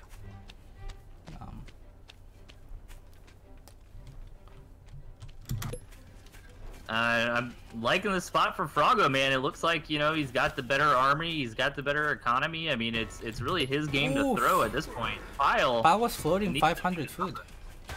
Yeah, he sold a bunch of stuff off, and he's gonna tech switch into nothing but squirrels, it looks like. I have to say, it looks really grim for Pile. Froggo. I don't think I've seen him beat Pile in a competitive environment before, so it's very exciting to see him move up. Yeah, 100%. I mean, Froggo, back in the day, he's a pretty high-end respected player. He took a break, he came back recently, and he's been floating around doing well, but not that he's a bad player, but I would never expect him to be doing so well against Pile here. I mean, this is awesome to watch. Got a push here coming up. Pile couldn't support all the warrens that he built, so... Beautiful concave, by the way. Yeah. Nice little push in from Frog. Nice decision making, too, to pull back. Very nice, very nice. And then now I think Pile's tripping up a bit here, because he put down a whole bunch of warrens, but didn't even have the money to build them in. He probably would have been better off putting down more farms than warrens that weren't building them. Right. I don't see how Pile comes back from this. We'll see. Okay, Yeah, he's Froggo's going got a lot straight of for the momentum. throat. He's got to be more decisive, one or the other, not both. He goes for the Hits middle. that crystal. Okay, so he's going Does for Pile the have an counter. opportunity? I doubt it. I Yeah. think he has the eco to reinforce this fairly fine. Chameleon. Yeah, that's true. Defender's advantage should kick in for Froggo here. Okay, that's game. Yeah, Wow. that's it. And Froggo is gonna advance to the finals. Very impressive. Just gotta put some prizes in on Froggo. Looks like a completely different player. Here. Dude, crazy, man. Alright. So we're gonna do the other Okay, let me- semifinal? Yes, sir. Gentleman Let me and get those Kerpa. guys in. Alright. Finally, I got my gentleman game.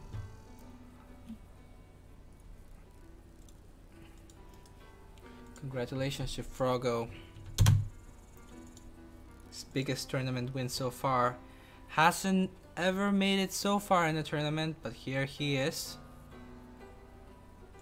Wow, he's guaranteed money now. He's Yeah. in the finals. And it's a very serious amount, I should say. Yeah, I messaged Frog and he said his strategy is a little based around knowing that Pile doesn't like to use skunks. There we go. Should have All right, we got the gentleman. Kerpa should be coming in here shortly. should say those things. After you win this tournament, Froggo, you're gonna fight skunks from here on out. Let's see, Kerpa is our second player.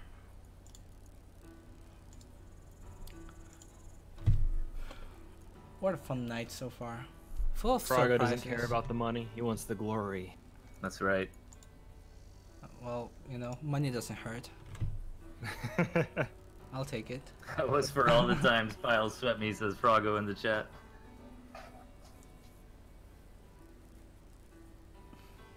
All right, gentleman is in. We're waiting on Kerpa for the next match in the semifinals, and then after this, we will head into the bronze match, which will be Pile versus whoever loses here, and then Froggo is waiting in the finals for the winner. So here is Kerpa.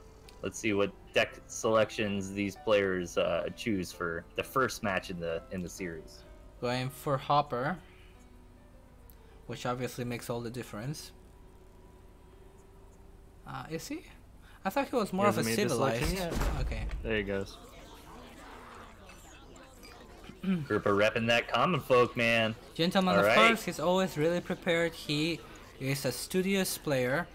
Is that a word? I think so. Yeah. So he usually always comes prepped with a plan. Rocking the Fox's game. All right. Here we go, guys. Up top, we've got Kerpa, and in the south, the Gentleman, and we've got some Fox versus Owl. If we actually get to see some tier 3, what is the tier 3 count so far? We saw one badger, a badger, and we and saw some a Fox owls try to get out, and yeah, some and owls too. Yeah. That's right. Yep, absolutely. But quite low, I have to say. Of course, it's always good to have some tier 3 just in case it gets to that phase of the game, which we haven't seen, but still. I really like the deck compositions from both players here. I think they're kind of by the book, you know, just strong ladder decks in general. Oh, so do you mean like these are meta kind of decks, or? I think so. I mean, you know, the Gentleman's got a lot of options. You know, Squirrel Toad, Pigeon is always good, and then the Skunk and Snake combo work very well together, and the Fox is always nice. You know, maybe you could argue that the Gentleman would suffer if the game went too long against things like Falcons and Owls, which Kerpa does indeed have, so. Yes, I have to agree. It feels like a very well-rounded and flexible deck. Like how do squirrels fare against owls and their mice? If you have squirrels behind the fences, they do okay.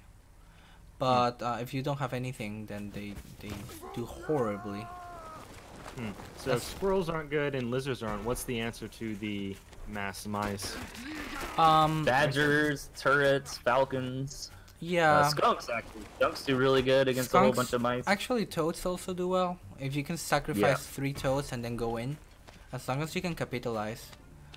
Toads do well, yeah, exactly. If you can capitalize. If you're just kind of bleeding off toads, you know, without micro, then that's really bad. But if you can use toads to just delete the mice and then, you know, go in and kill the owls, it can be a very good play. Falcon Pigeon is pretty good because they can, you know, you clear out the mice and they can sustain a push. Yeah. I still think Badger is very strong. Badger is the hardest counter to owls. Yeah. But you kind of got a rock, paper, scissors with Badger, Fox, and Owl. Yeah, exactly. You got it. So that's... This looks like the macro game we've been waiting on, guys. Both players opened up 8 farms, getting into some tier 2, getting some expansions. We don't see any really obvious signs of aggression just yet. And well, you can't fault them because aggression on this map seems quite difficult. Like the rush distance is quite long. Kerpa doesn't have lizards built anyways. So. Okay, so it looks like we have finally our first macro game of the night. Right? Yeah, I mean, unless you can consider that one Frog vs. Pile game a macro game. I don't think like I don't think that was razor edgy type thing. Yeah, I don't think that was a macro game. Like, we saw multiple bases, but it was so in your face the entire time. Okay, we got a tier 3 coming out, the Kasha.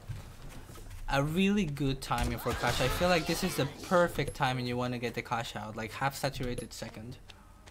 Yeah, and Kerpa really needs to get the scout off, and he does. Very nice for Kerpa here. He's got lizards in the deck, he's got owls, he's got turrets, so he has some things he can do against this fox. What is a response? And now let's see how he wants to answer. Yeah. Try to get that owl. I really like this response. Just get an owl. So, okay, this is my question then, because I have heard, and I don't know if it's correct or not, some people say, you know, if you scout the tier 3 from your opponent, then it's already kind of too late to try to get your own tier 3. And I've always kind of disagreed with that a little bit, because, like, the timing window, you know, maybe your opponent has a tier 3 for, like, 20 seconds or something before you get your own, you know? I don't know. Well, you're definitely right in that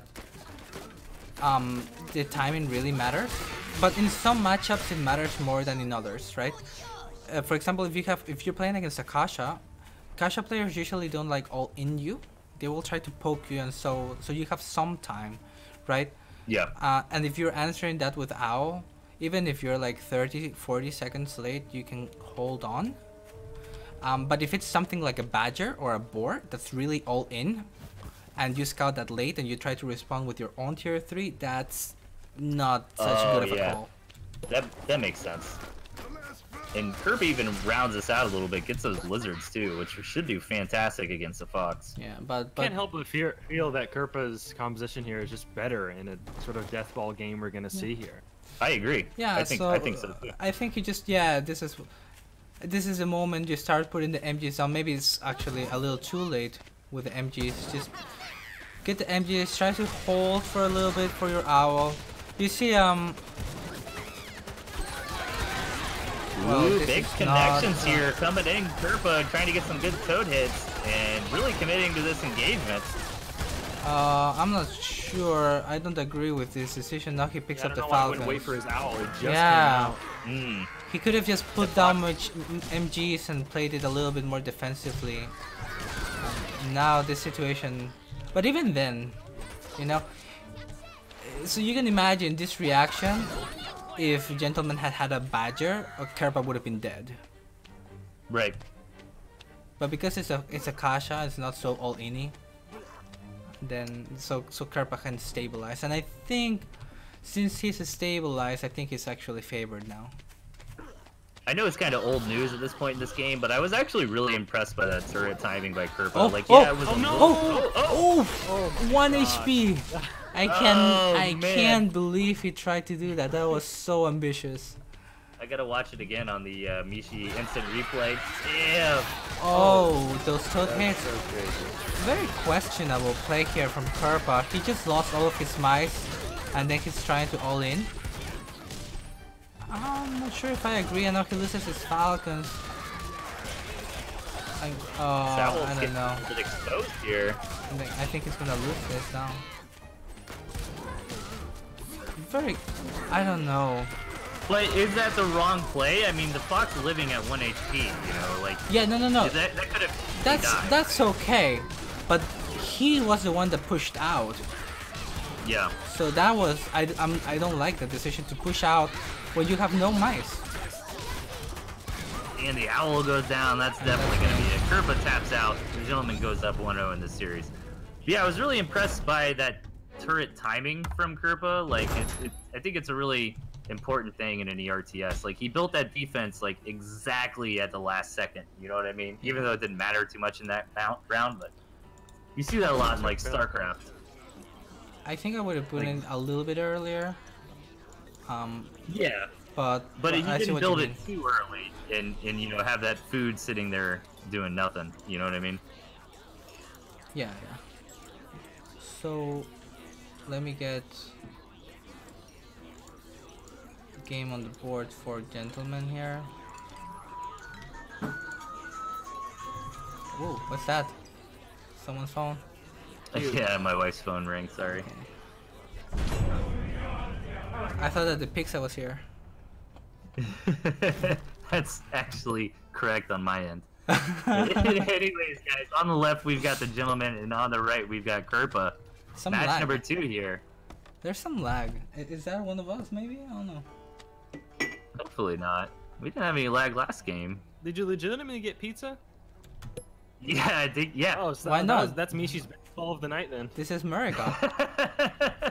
In America, we got pizzas. You're not wrong, AV Ultima. Yeah, that's true. Yeah, there's some serious lag. I think we have to reset this one. Yeah. The Gentleman left the lobby. Yep, we're gonna have a redo here. I'm worried. I don't know why we had these lag issues. Probably Gentleman will mention something. Yeah, I'll keep tabs on the Discord here. Lag, did I get kicked out? Yes. It's a redo. I actually got kicked out of the lobby as well. You should make. Can you make it? Delphi's back in. Wait. Yeah, no, me and AV are still here, and so is Kerpa. It looked like Gentleman and Mishi got kicked out. So you guys, it should still be up. Okay.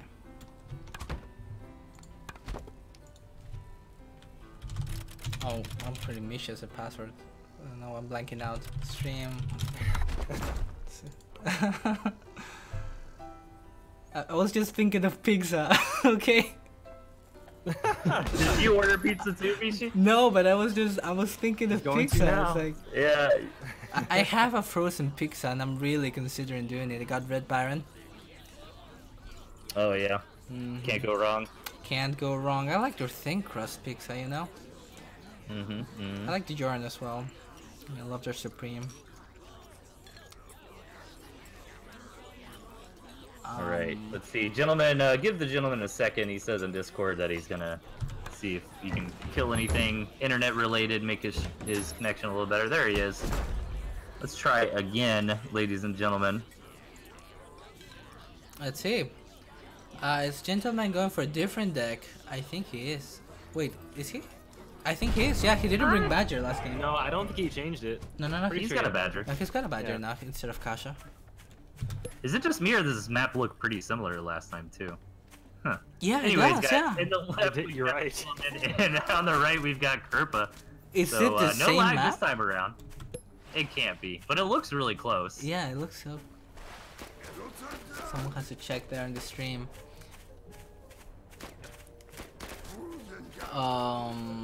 Okay, well, we have moles from Kerpa. I'm wondering if he's going to try maybe some mole cheese. Yeah, he doesn't have any tier 3 in his deck, so I imagine he's gonna try to want to end it early. Yeah.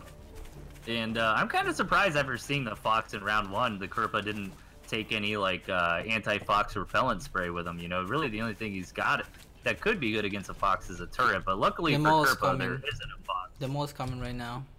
100%. Here he is. Mr. Mole. Ooh, is the gentleman gonna see it? He does see that the 8th farm is not there. Gentleman's definitely good enough player to He know something. already queues up the 8th farm. The idea here is to cancel the 8th farm. If you cancel the 8th farm, then you're ahead. If you take it out, you're incredibly ahead. Oh my god! He sells it for 13. Okay. That's still pretty damn good though. Yeah, it's long not as it's not model lift. game-ending damage, but it's pretty good. Kerpa with a nice little lead. That's exactly what he needed in this game. Master likes how I pronounce pizza, like with X, pizza. My wife just walked by with a bunch of pizza on her plate, and I'm all jealous. I gotta wait till after the show to eat. You're really a professional. That's right, man. I do what I can. We got a pro here. Okay, so there's no taking up to tier 2 or tier 3 yet. It's just a squirrel. Is this gonna? I feel like this is gonna be a squirrel pigeon mole push. I can see that too. Keep in mind, gentleman has that campfire, and I don't think Kerpa's aware of it. Like this can be incredibly potent if he grabs, like if he catches Gentleman while he takes up to tier 2. Like if he goes right now with moles, because he had the foot advantage, it can be very deadly. If he goes right now, but he's waiting. So, oh no, he's going? Yeah! I love this he's call. Gonna go. Here we go, This man. is how you do it. I think the skunk is going to be out in time, but Yeah. only one skunk, and he's got to fight uphill. This is a nice defender's advantage from the gentleman. Oh, the This skunk is push gonna be so work. clutch. I wish it was Oh, he like. dies! Oh, the commander! Oh my god. I still he's gonna get something done. I feel like, but Yeah, not but- nearly as what you want. So many moles die. Everything's going to get cleaned up here. Okay, no disaster. Yeah, super unfortunate for Kerpa. That looked really hype at the beginning of that, man. Yeah, no, I think that he could have done a lot of damage, but unfortunate. Let's call it unlucky and move on. Skunks of his own. Like if I'm a gentleman, I just yeah, I expand and maybe go for the tech ups. Gentleman knows that there's a lot of the line right now, so playing quite conservative. I haven't seen anything crazy from him yet. He's just a solid player, you know?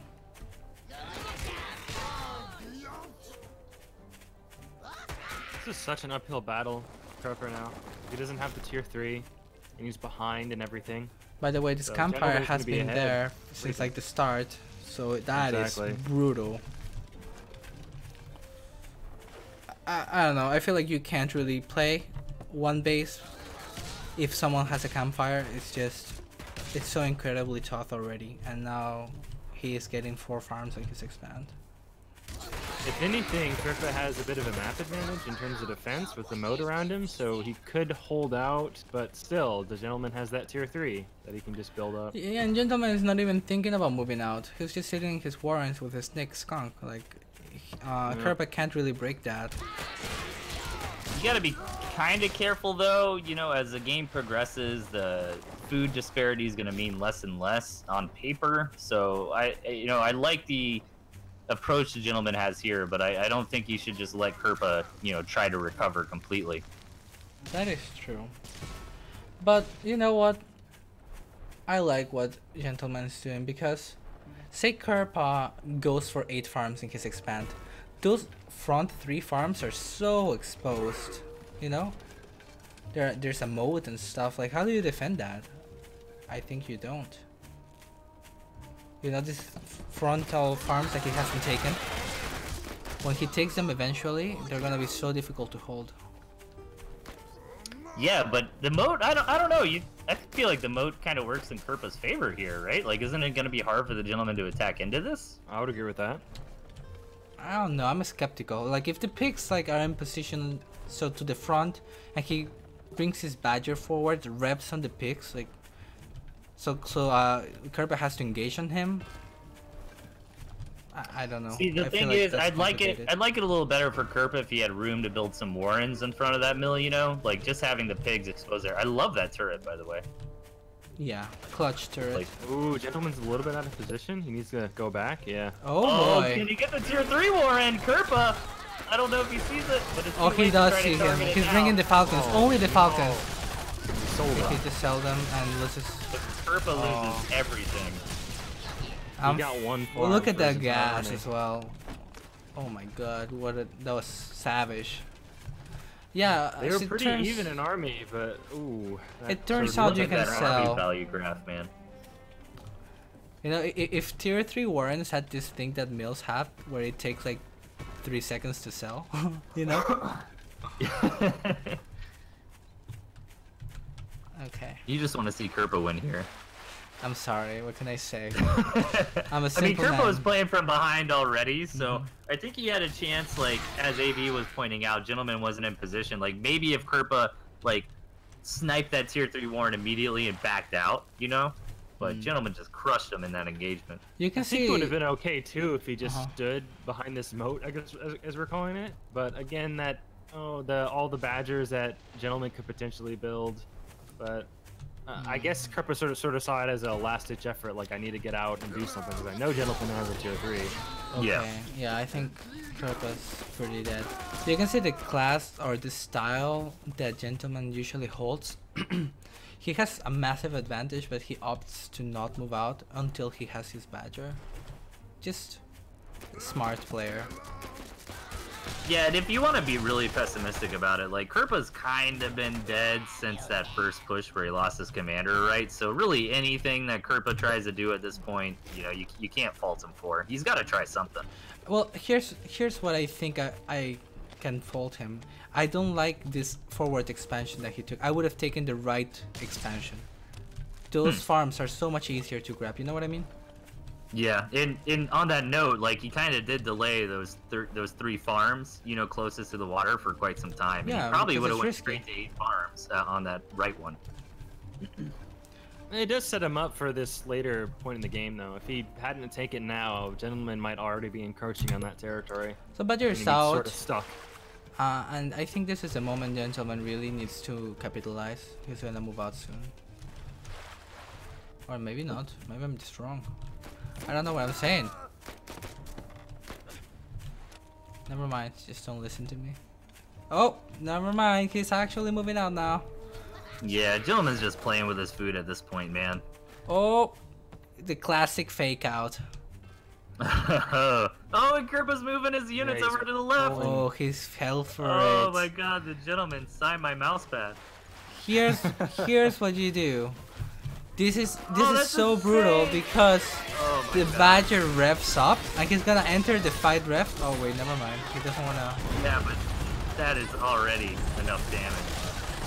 Very nicely done. And it looks like Gentleman should be pushing through this fight and on his way to the finals. Yep. Yep, and then yeah, this should be an easy win there.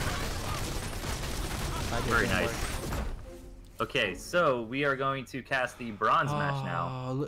I'm looking at the army value here. Where this first one is where he's lost his commander. The second one is where he tried to snipe the Badger Warren. So brutal. Two really bad fights for Kerpa and Gentleman.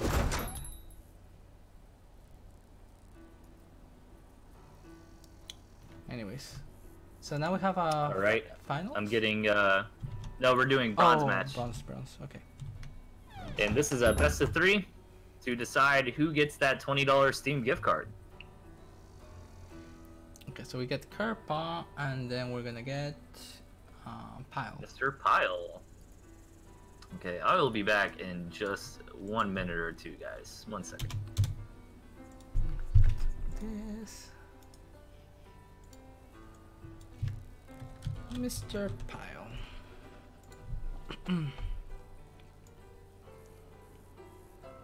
Okay, I'm running out of wine actually. This is quite sad. Wine and pizza. Mm-hmm. What a combination. That's what I do. Seriously. From a lot of these games, I'm hungry. They're good, but I'm also seeing a lot of big mistakes that are sort of costing people games, like commanders dying, being overly aggressive. I really like to see a game where both players are playing at top performance, making the best decisions they can. Right, yeah. Well, these players are good, but not all of the really top tier players are playing, unfortunately. Maybe it would have been different if, you know, the prices were posted before. For example, like Swifty is really strong, right? He's not playing. Jet's pretty good. He's not playing. Chip, Xeno, very strong players, of course. But they are not playing right now. So there's a lot of Class A players, but a gentleman level, unfortunately, not that many, and that's why he's favored.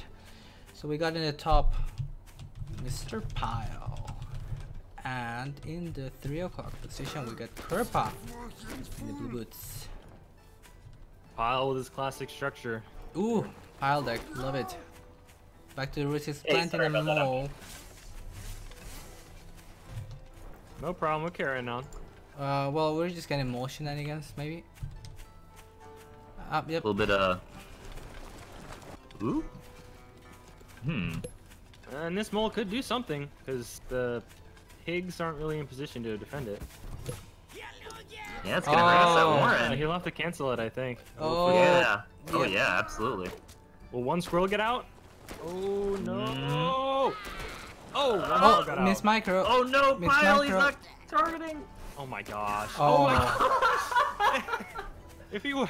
Oh, that would have been so bad. This is what you do, okay? You do this situation, you have to fix the pig with your commander. So you bring your commander forward, so the pig doesn't move. Therefore, it never would have attacked the mole. Oh right, like you force the pig to shoot your commander, so then it's not walking back and forth. Oh, that's really cool. Yeah, I do it all the time. It's pretty strong. But yeah, okay. I'm not sure. I think Pile is dead. Yeah, Kerpa's in a great spot. I can't believe that lived, and yeah, you know, Pile's move really should have finished targeting that one, right? He's actually dead. Oh, he's going for the farm? As you said, the... Oh my god, loses the commander. Not Kerpa. Not like this. He just had to kill the Warren. Okay, now it's Pile's turn to mess up, or... Right? What's going on?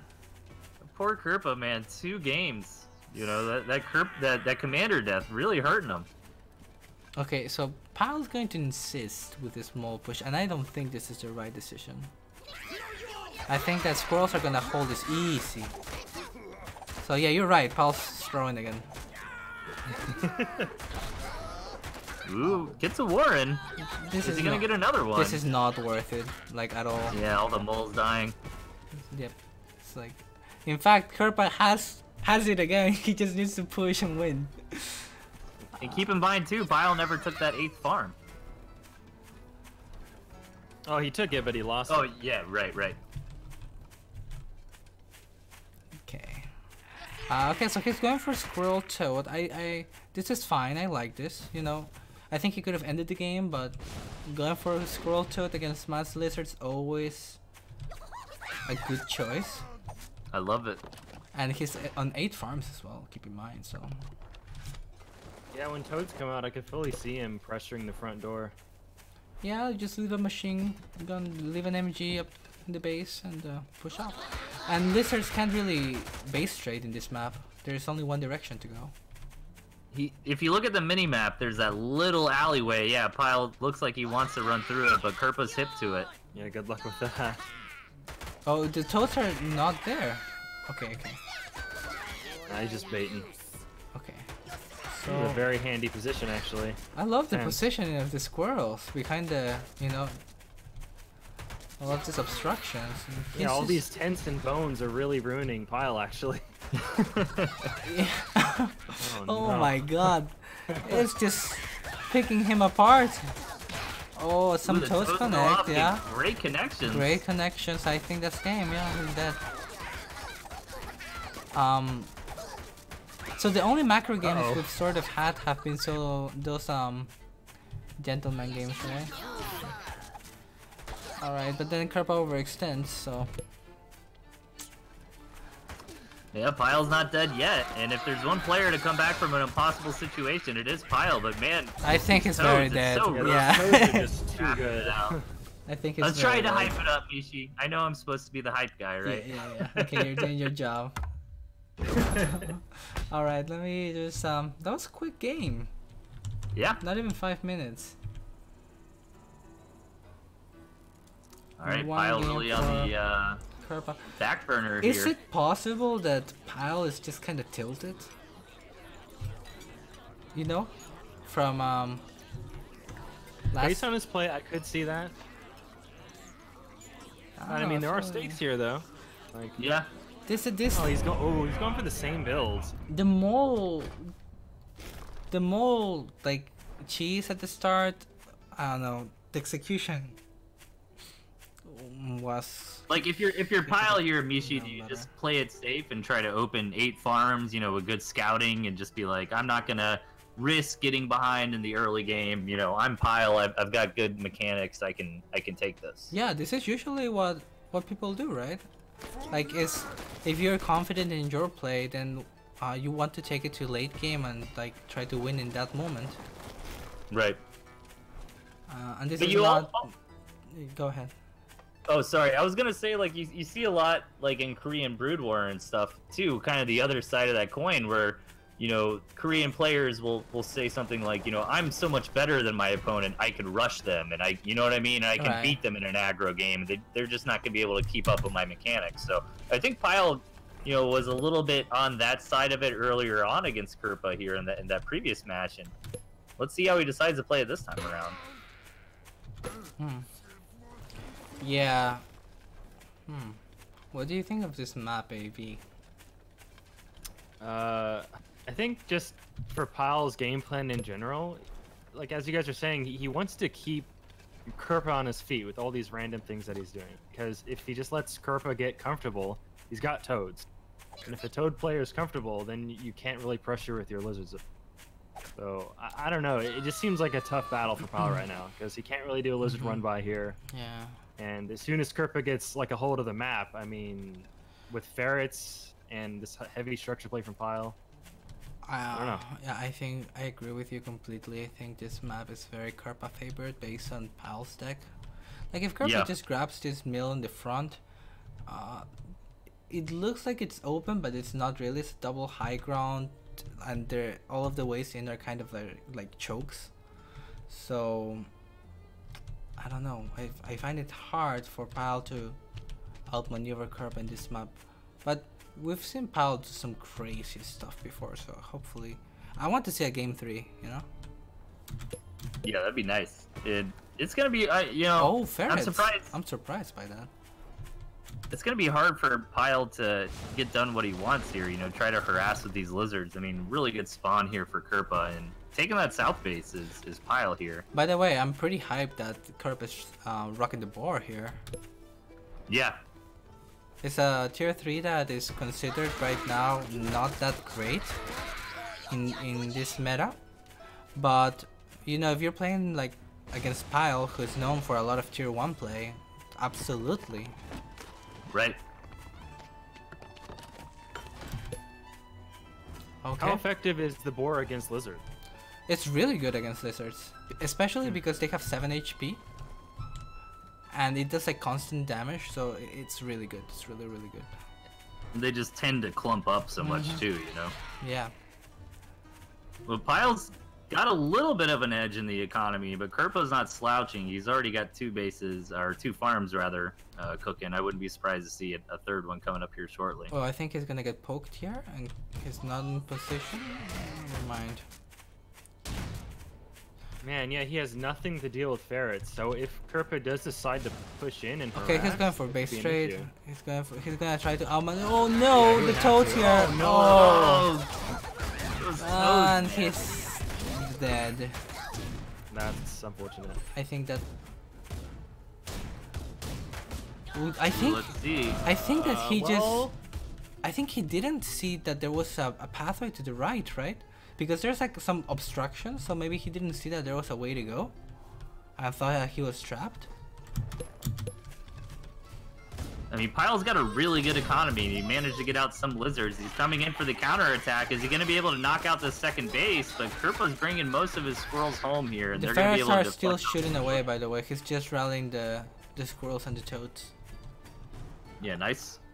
Okay, but Nice play there by Kerpa. now they're unattended, so... Oh, they're exposed! Okay, yeah. But there's a toad. There's a single toad here. Give him a medal. That's really good. Yeah, very nice there from Pyle. That's I what he- think Kerpa is over warrened right now. He lost his farms and then he put more warrens down, and I was a bit supply blocked. How is Pyle getting a game out of this? I'm like so impressed. Like he's doing so much with so little. Look, he just killed all of the farms in his expand. He's sniping this tier 1. Everything but toads. Gotta run from that toad. Gotta run from... Oh! Ooh, damn, man. That might be it. I think that's it. Pyle gonna try to scrounge up some lizards and try again, but yeah, Kerpa closing in on this southern base. There's a lot of lizards though, you never know. And he's got moles, so he could maybe try to reinforce, but Oh, okay. Damn. he's Okay. gonna clear these squirrels. That's nice. That's how you want to engage, you know, like you see this engage where lizards come from the back. That's kind of what you want to do with them, like this kind of flanks. Somehow he's still alive, but Yeah, he's ahead in economy right he's now. taking the toads like head on and surviving. Like Oh, he gets that toad warren. That's very nice for him. that's the only toad warren, by the way. If I was Kerpa, I'd probably sell the ferrets, but to get that money back, to get his Okay. farms and more warrens, because he's sort of just bleeding money right now. He's like just charging right into the toads. There are no more toads, but Pyle can't There are possibly no know more that, toads. right? Yeah, I mean, I think he knows. Doesn't have enough lizards So together. great right now. Awkward. Mm. These But he's these ahead on low-level the eco. engagements, the pigeons mean so much. Wait a second. Okay, gotta be patient here. It's only one ferret. You gotta be patient. Get the flank in. Okay, Oh, but now yeah, he wins. it's I think possible. if he goes in right now, he could like kill this Yeah, pigeon. oh, he thinks He gets the pigeons. Okay, this is. Oh my god, so good. amazing. Okay, all right, you got this. Now 2 lizards Oh against my a God, ferret. That ferret's going down. Oh, We gotta micro this. We gotta micro this. Oh, so much Oh my value. gosh. That ferret did kill 2 Only on warrens, one though. farm right now. Yeah, And we got another low eco game. he needs to sell those ferrets. I think I can't believe Pyle is coming back. no, he's got 4 farms against the one. He's gonna snipe the one farm, put him in starvation Oh mode. my god, Pyle! And what am I watching? Pile is the lizard wizard here. Okay, okay, again. Oh, he's gonna try to fight this, but there's so many squirrels, maybe? Maybe not. Lizards are pretty good against squirrels, though. Okay, okay. Those pigeons helping out. Okay, this is doable still. It's only 3 squirrels. Oh, but Can't lose anything here. He Oh, lost that one thing's so lizard important. there. Okay, somehow if you can like flank the pigeons, that would be ideal. Although, Oh, he's oh wow. so well. Okay, Yeah, the he's just focus got fire. the DPS to go through the pigeons there with the focus fire. Yeah, and I think, Yeah, Paul did that it. might I think be it. Pepper's lost this. Yeah, Pile with an amazing comeback. Like, he's a I wizard. don't want to see him run. I mean, it's hard to say, right? Like, I don't know if I want to see him keep running lizards, but he's doing so well with them. But I mean, Kerpa's hip to it, right? Like, he's gonna run toads in this next game. For sure. So it's a hard call. If it was anyone else, I would say, you know, I don't want to see lizards, but that This is so weird. Look, if you Pile look at the lizard control. if you look man. at the army value, you see like Pile kept losing fights, but somehow still ends up winning. I think it's this ability to just move around the map and split up the slow units of Kerpa. And then take 'Cause out there the are so many eco. moments there where there was just a long line of units across the map. There were those lone ferrets he kept leaving. Yeah. Yeah. A big part of Oh, that wow. game too was that base. You know, Pile. Yeah, look at that income, right? Like Pile really got a hard. income Hey, going you're very, missing the very game, quickly. Delphius. It already started. Okay, we got on the left side, we got Pile without Lizard, sadly, and on the right, we've got Kerpa. Rocking I it. do not like Kerpa's position. He's again bringing the boar, and this time also some toads. I guess it's almost the same deck, but he doesn't have ferrets, which I can understand since ferrets are really bad against lizards. Pile is in a complete deck switch here. Yeah, completely different. Is Delphius here? Yeah.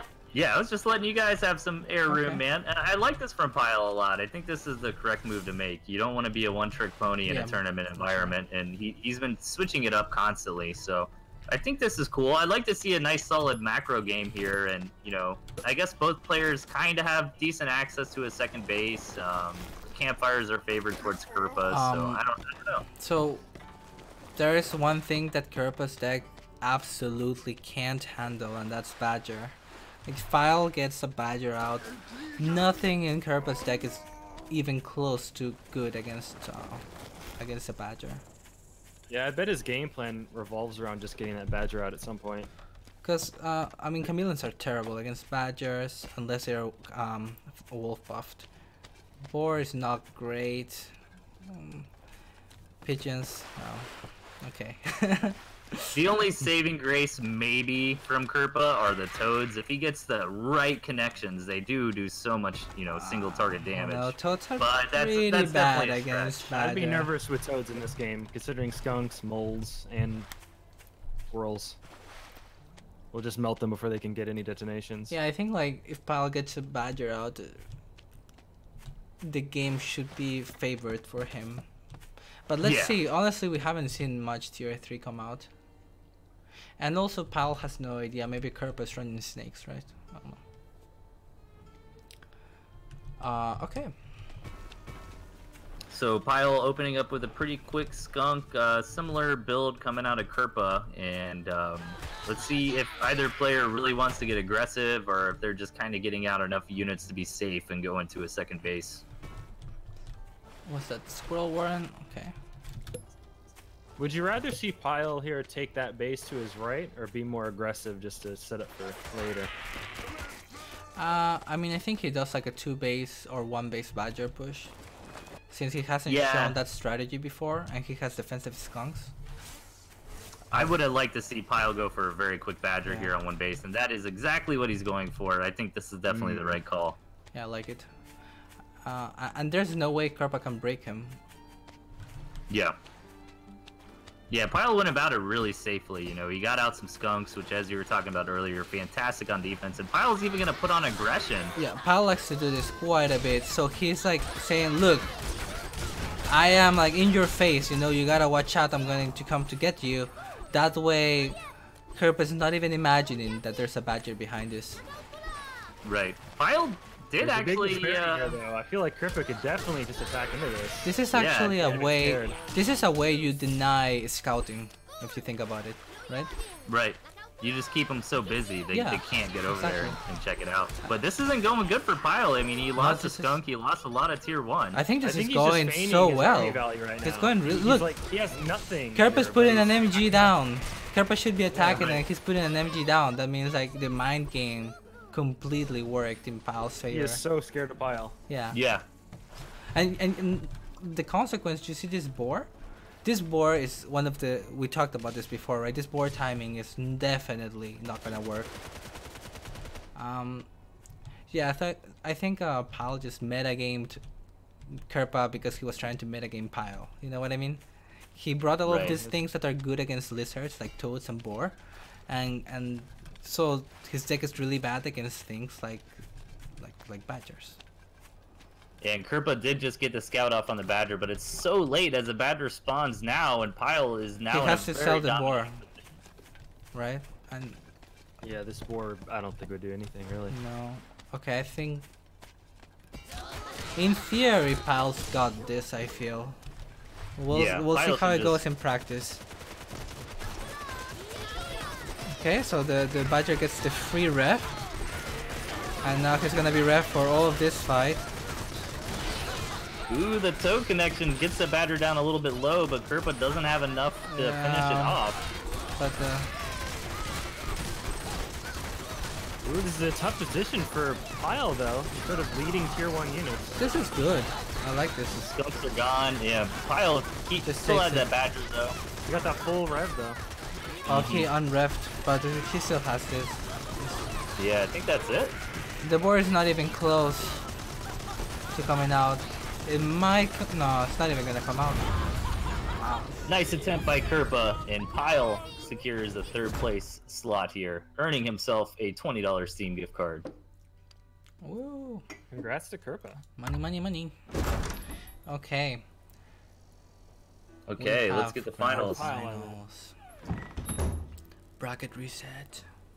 And Yeah. Okay, so Frog, right? We got Gentleman versus Frog, right?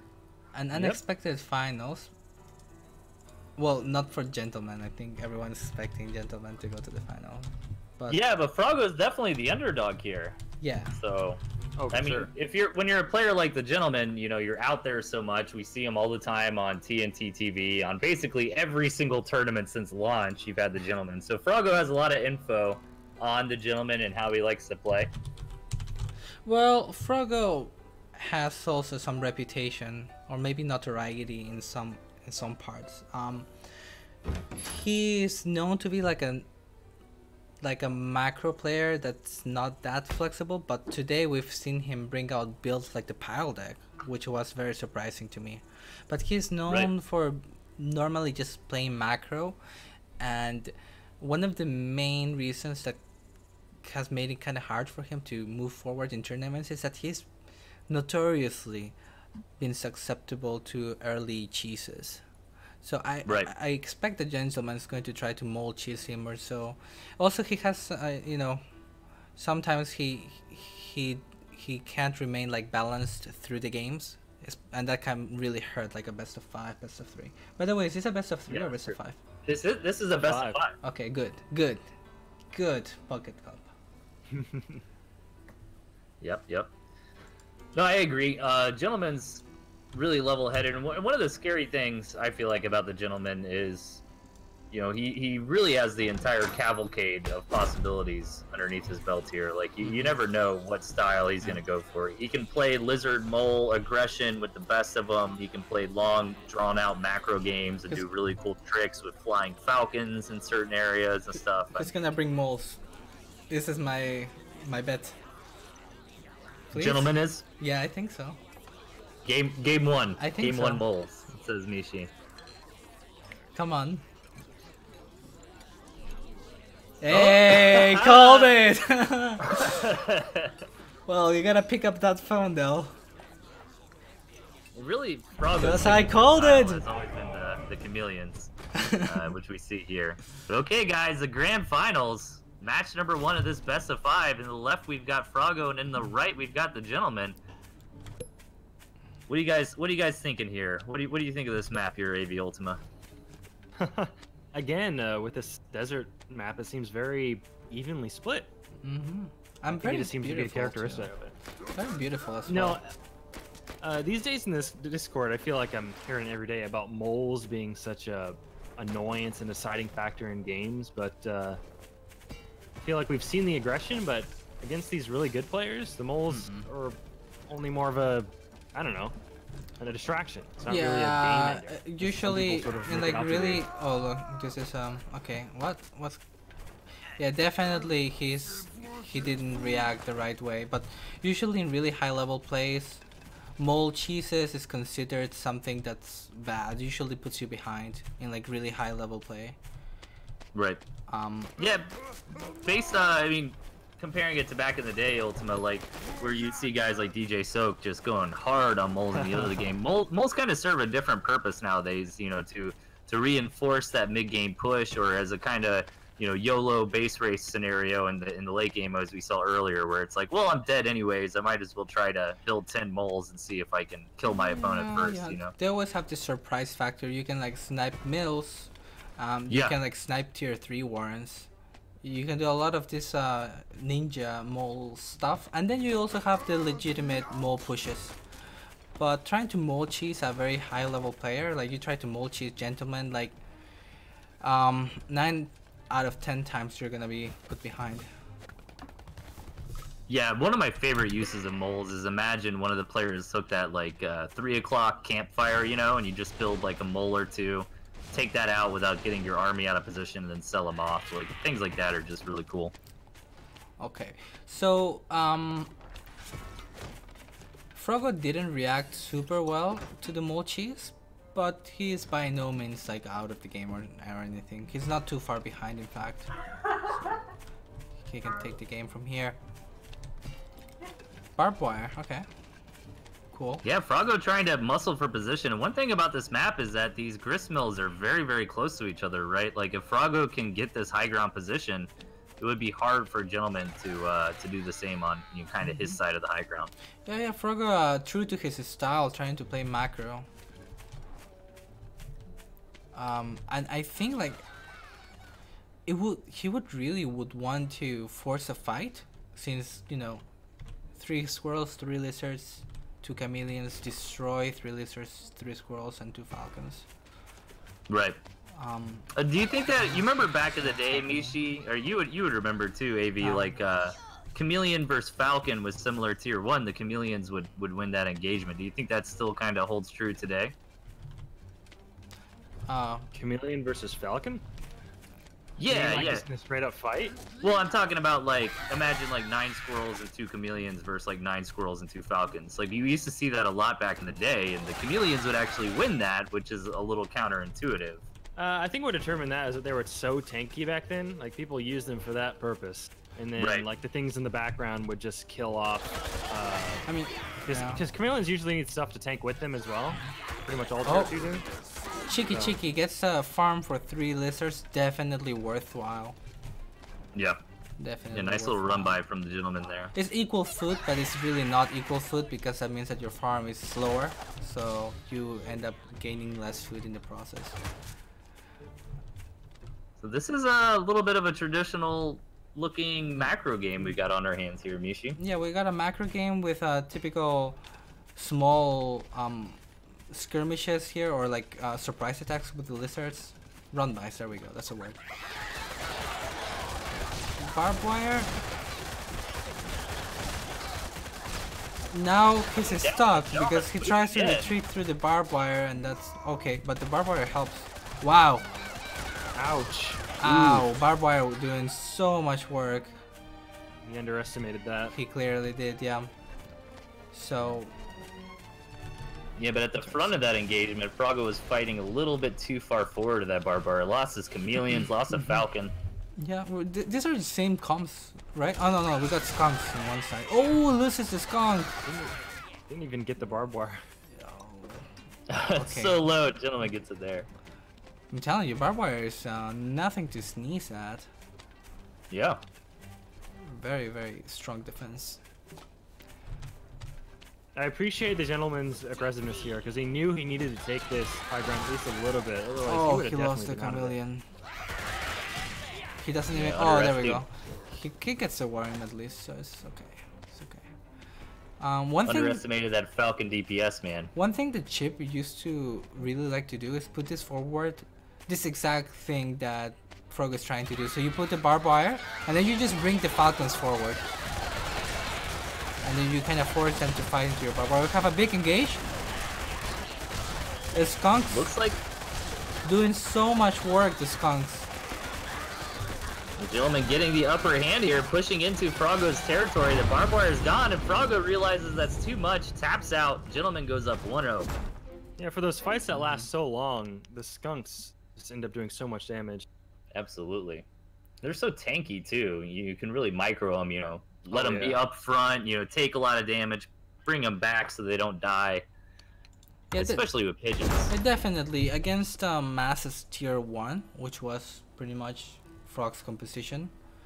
The Skunks outperform Chameleons. Chameleons are much stronger in the very early game where fights are scrappy and they can use their reptile region. Or Change that to finals. Update the score to finals real quick. oh, true. Anyways, guys, match number 2 here. We've got the gentleman in the bottom and Frogo to the right. We see some Fox play this time around from the gentleman, which worked out very well against him in a previous match against Kerpo. Worked out very well for him, I should say. And this map does not look good for really either player. Yeah, look at this map. This map the is expansion crazy. is so far away, My and it's God. so At least both get a campfire, huh? This is one of the weirdest maps I think I've ever seen. I mean, jeez, man. One base That's why we play love this much. game. Yeah, let's see. Gentleman bringing the Kasha, like you mentioned. And I think, is this the same composition we're getting from Frogo? Oh no. He doesn't have barbed wire this time, but other than that, pretty similar. You know, the gentleman gets that double high ground campfire. I think he's gonna start beginning to put the pieces together to secure this entire northern region, you know. That's the only thing I'm a little bit worried about. We're going to see a lot of smart stuff from these players to try to wrest control of certain these areas, because they got to be thinking now where they want to be in like just a few minutes. Yeah. If you're in the wrong spot here, you're just going to have the entire map taken from you. Yeah, I'm both. Yeah, Yeah, go ahead. Go ahead. No, go ahead, Misha. I'm just saying that both of these players, as you notice, are more macro oriented, and that's why we're getting this type of macro games. So yeah, I think that they're going to try to wrestle for these campfires and maybe one of these expansions rather than doing one base plays. We see an 8 farm into tier 2 opening for the gentleman, and 8 farm actually pretty similar from Frogo here. But what I think is really interesting about this map is I think it's going to be hard for both players to have bases up top, right? Like maybe that like 9 o'clock and the 1 o'clock, I guess. But, you know, other than that, like it's not like the gentleman would have the 10 o'clock base and Frogo would have the 12, you know? It's just not going to happen.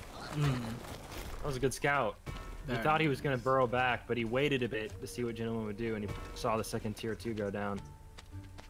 Okay, Frogo this time is not going to go so heavy on the tier 1. I think he recognizes that Gentleman might be running skunks again, and is opting to go for some more tier 2. Yeah, both players opening really tier 2 heavy here, and maybe I'm trying to think about these northern bases too hard. Like, do you think both players have kind of conceded, like, okay, this is going to be a one base play game? You know? This is going to get expensive, because after the first battle, you know, maybe around the 3 to 4 minute mark, they're going to start losing farms, and then the tier 2s are going to get sold off at some point if someone doesn't just straight out win. But I imagine, just considering his army so far, it's going to be pretty even. Well, I think Frogo kind of forces the hand of Gentleman here because he grabbed the campfire. Gentleman has to grab his own campfires, or there's no way he will win one base see that play. one. Yeah. Well, he does have the fox on the way, That's so why I get the I feel like big the box. gentleman, you know, if he Okay. doesn't get a campfire, but he gets that tier 3 out, maybe. Okay, yeah, maybe this can work, but Yeah, this may work actually. I think you're right. So, I think he just doesn't grab the campfire because the fox is already so on the way. It makes sense. Yeah. Supply And- block and though. Oop, not for long. Up. It is up and running now. Yep, gentleman's on top of it. Oh my god, we have the potential for Prog to see a classic chameleon ambush onto the fox or a mind play against the fox. Either one would be cool, but is Froggo even aware of the tier 3 Warren? He is not at this point. I think he.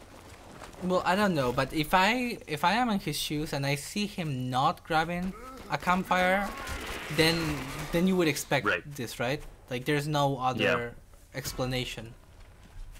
Yeah, you gotta Unless think he saw something's no up. additional warrens, so he must know there's a tier 3 hiding somewhere. Yeah, yeah. So I think he's just gonna go for it. I think he just like infers this is what's happening, so he's gonna go for the push without the scout in the tier 3. This is hefty. This could break it. Yeah, I think he should go for it. Yeah. But 4 chameleons, Tasha's 4 out now. falcons. Ooh, this is actually. Oh no, the cash is out already. This is difficult now. Falcons are just so bad against Tasha. One of them goes down immediately. Immediately. Froggo coming in for the big engagement. Those chameleons doing wonders on the front lines. Oh, but the I think Kasha Tasha's just gonna Kasha break him comes apart comes though. Kasha cleans house. Is he gonna get the Falcon? Oh, I think he is. Ooh, Oh, that water slowing yeah, down the fox water a little is bit. a bit risky. But I think he's going to try and fight. I don't see how this works. Maybe there are too many squirrels. That can happen. Froggo needs to be careful. He's The gonna commander. lose his commander 1 HP. Okay, bring him back. Okay.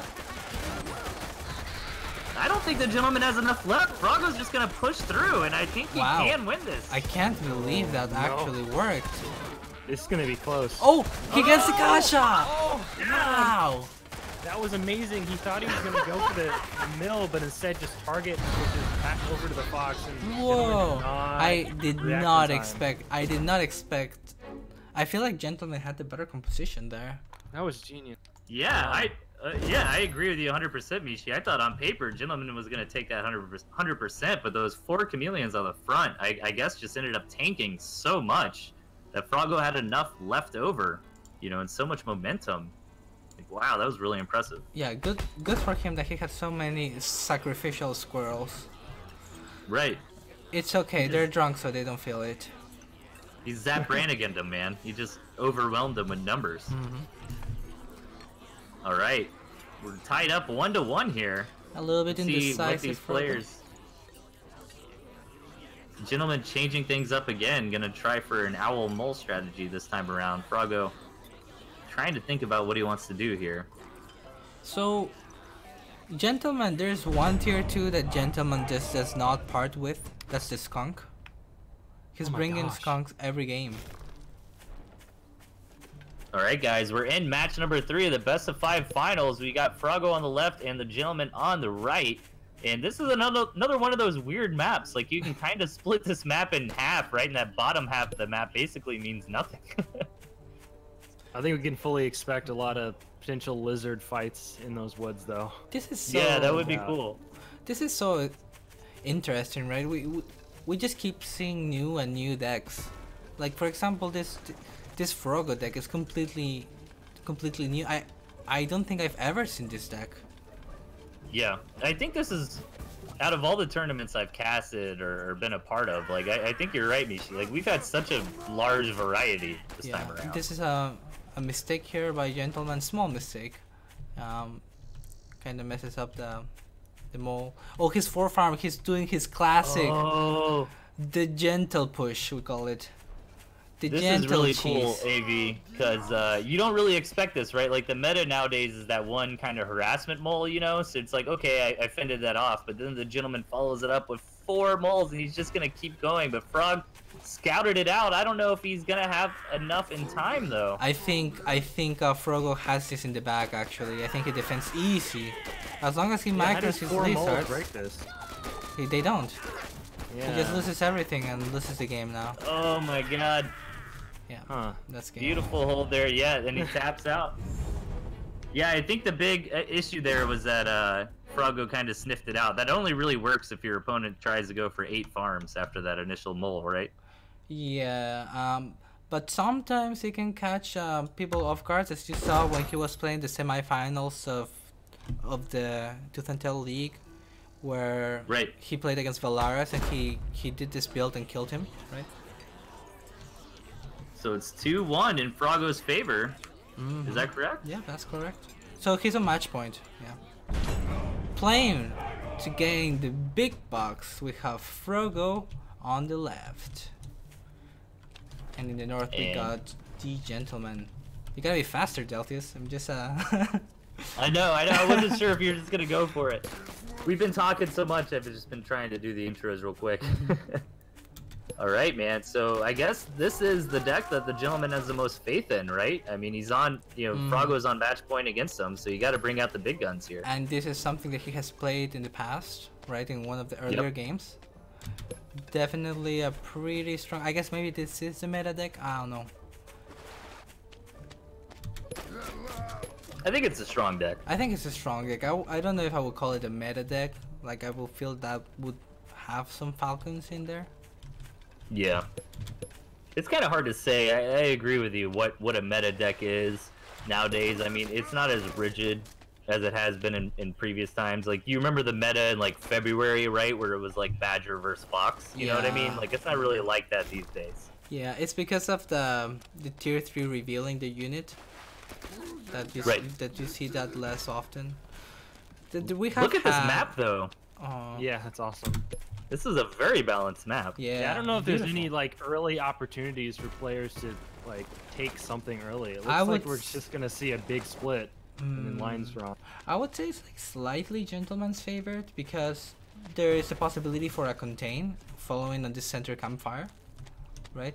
Someone is going to contain this middle. But even if he successfully contains, there will be up by a single campfire, so it's not even that big of an advantage. Yeah, and I don't know, man. Like, if Frogo can draw this game out, I feel like Owl Falcon is the better late game composition. Absolutely. Here. Oh yeah. I bet he's already thinking about that. Like, wow, I'm just gonna stay right here and get His my owls out and macroing then so win, hard. right? His macroing Look at so the Gentleman, hard. though. Already half Gentleman saturation knows, on the like, he second knows base. like just reading the map that okay, I see where this is gonna go. Yep. And it's unscouted, so he's not even. Okay, wait a second. All right. Okay. Perfect. Oh, I like that. This is the risk. Like, if you're the Gentleman, this is the risk, right? Like, you're ecoing up, but you don't really want to eco up with this deck. You want to win early game. Maybe that's what he's gonna do right now, though. Oh, he gets his squirrels for lizards for defense. Not that great. He holds though, right? It's only 3 squirrels. Can't be that threatening. So next round of units that's gonna come out. Nice micro. Yeah, getting out of that range of the turret. Nice micro from both sides, actually. Very nice. Yeah. From both sides. Kind of surprised to see Gentleman push out, while he's been macroing so hard. But, Frogo's doing the same thing, so they had about the same army counts anyways. Well, it's different because what Gentleman wanted to do is he wanted to catch Frogo on the tech switch. Right? He didn't. Oh, right. Yeah, it was a tempo thing. And I think it worked, but he just overstayed. He's getting Nakasha now, I expect, right? Gentleman. Yeah, he's got the money for it. Why wouldn't you? Yeah, you want to get like a... This is, I feel like, the better time for Kasha. Like... Okay, but here's the thing, though. Like, he has... Oh, he's gonna get scouted, though. Frogo has the high ground. What's he gonna do with Kasha? If he builds it and gets it out, how is he gonna harass? That is true. I don't... Wow, you just... Oh, I love this response from from Frogo. This is really good. Just farm up. I mean, this may be a little too greedy, to be honest. 8 farms. Damn, man. Maybe... Does he know about the fox? Okay, 7 farms. Okay, he has scouted it. I usually go for 5 farms in response. But maybe this is such a defensible position that it's fine to go 8 farms. Oh, he gets the scout. Clutch scout. Oh, I don't know. I don't know if you guys are way ahead of me on this point, but look at the mini map. Like, there's only that one entrance into Frogo's base, right? Like, the fox can't just get over to that third and harass or anything. I don't know what the Gentleman does here. Yeah. This is tough. Yeah, I think I feel like maybe Gentleman has dug himself in a hole here by trying to go for eco game where he doesn't I have a think late game deck. instead of the Kasha, I think he should have gone like a bunch of snakes and just tanked his way up, like around like before these turrets came up. But I would have tried to force a 1-base play, maybe like a 1-base campfire game rather than a 3-base game. You know? Yeah. Like you don't want to go 3-base with skunk snake. Skunks. Oh, look at this machine gun line. Dude, this is perfect from Proto rather. What's going You on. get the curve Yeah. bubble too. Sorry, messing around in Discord. But yeah, this is exactly what Froggo needs, man. Now he can just sit back and build owls. And what is the gentleman supposed to do from here? Okay, maybe. Okay, by the way, I think that originally Froggo was thinking about going 8 farms, but he went 7 farms just to have 1 starving farm. Oh, that's smart. Yeah. Oh yeah, for sure. Should Gentleman even have Kasha right now? Shouldn't he just get a whole bunch of I think Kasha is gonna be like I would sell Kasha. Yeah, I think so. Look at this. Like maybe he gets an MG. Like I don't know. Like this. It's unfortunate that the gentleman really doesn't have a lot to battle against the style with, like not even turrets to buffer against these mice, you know. Okay, now as long as the owl game from Froggo is okay, he should have it. Maybe he can take this tournament. This is match point. Man, this is looking really good for Froggo. If the gentleman finds a way to win this game, I'd be very surprised. Okay, let's see.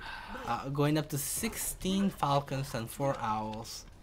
Jeez, God. man. You wanted the He needs more macro units. game. The gentleman needs more units. He needs to sell Yeah. Kasha to get a whole bunch of units and like wait for Froggo to push in with his death ball.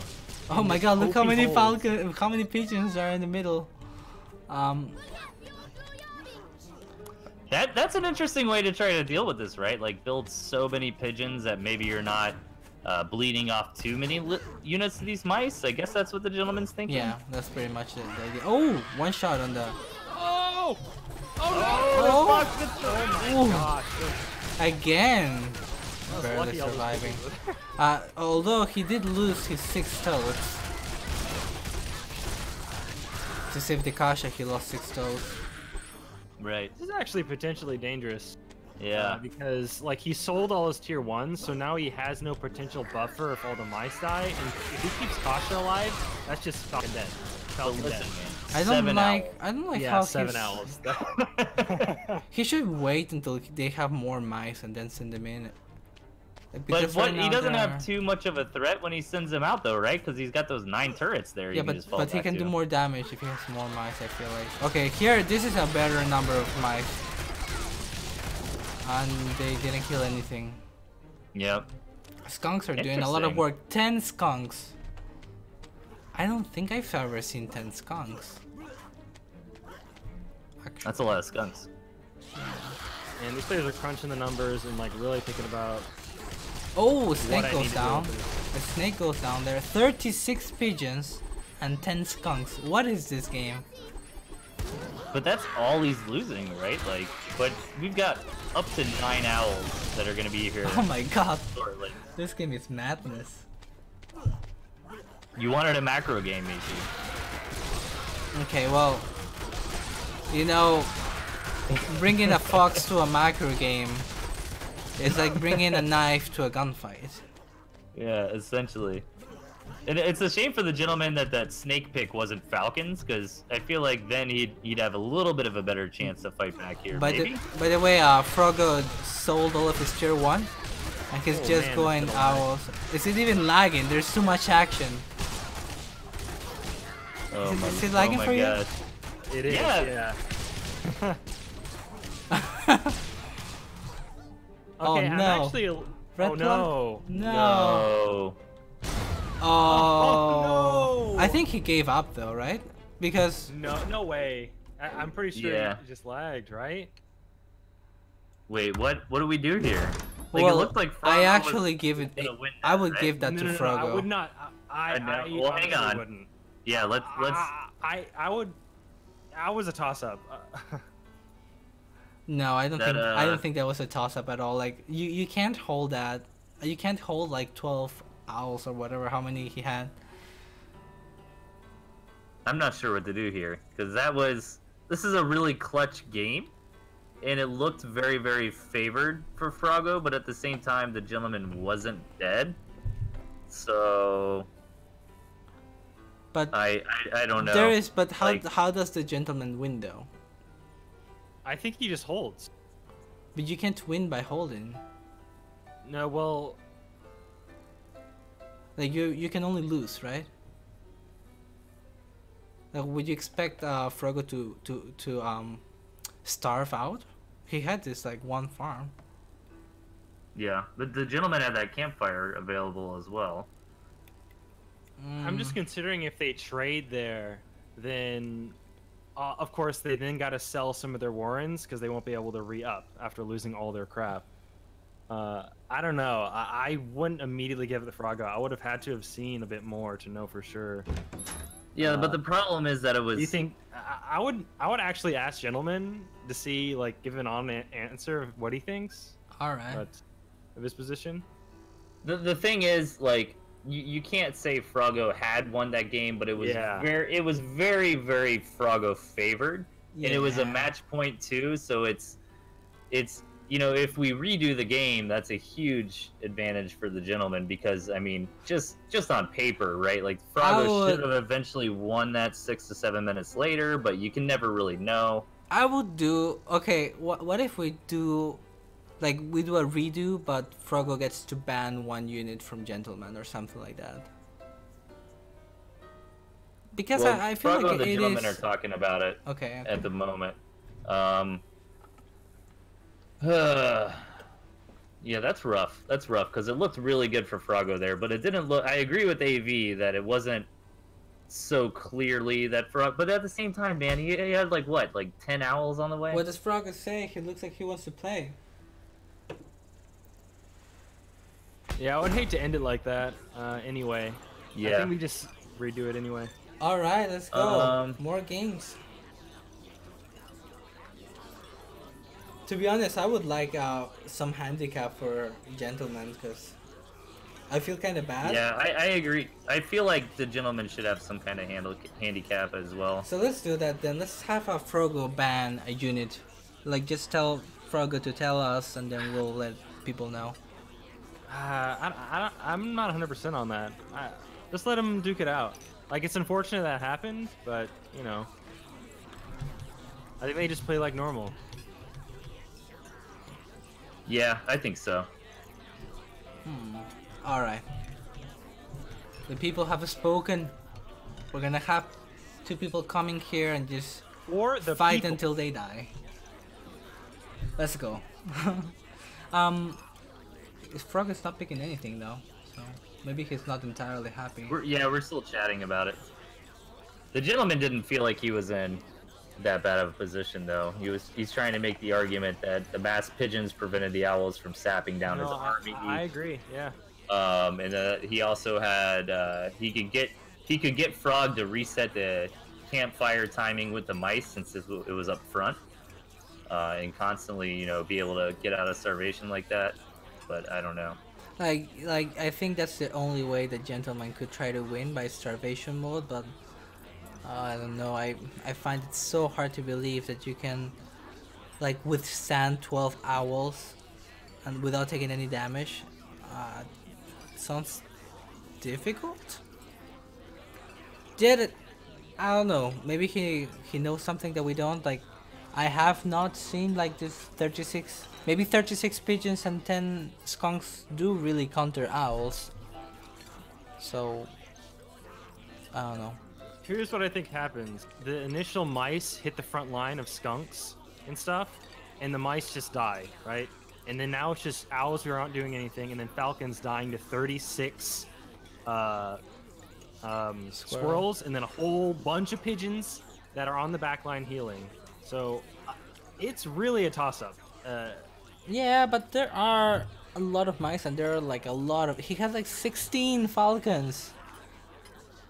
Yeah, I mean, I don't think like 36, pigeons 36 like squirrels really. and a whole bunch of pigeons healing. I don't know. I don't know. On top of the reinforced with the smaller type units, who knows? Okay, let's get this party started. Maybe someone has to like somehow redo the game up to that point and then lab that.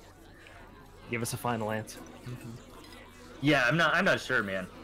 It's a rough situation. Unfortunately, from time to time, these things happen, and you get into this kind of scenario. But I think the players have agreed to a redo here. So. All right.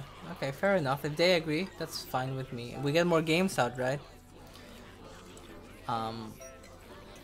That's an interesting point of view. I think that Frogo is favored, but you know, I'm not 100% sure. So I think we should let Frog decide if it's the same decks or not. Okay. Okay, Frogo says no, not the same decks. okay. All right, you do the intros this time. What a player! All right, we've got the gentleman on the left, and we've got Frogo on the right.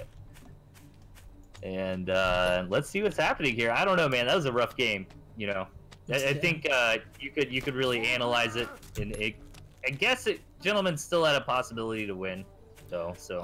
At the end of the day, that's what we're Gentleman's going with. gonna try to mold him to like really tilt him. I think. Nope. Okay, no, he's been a gentleman. Of course, we saw that his mold cheese didn't work so well in game number 3. Yeah, so far nothing super crazy yet.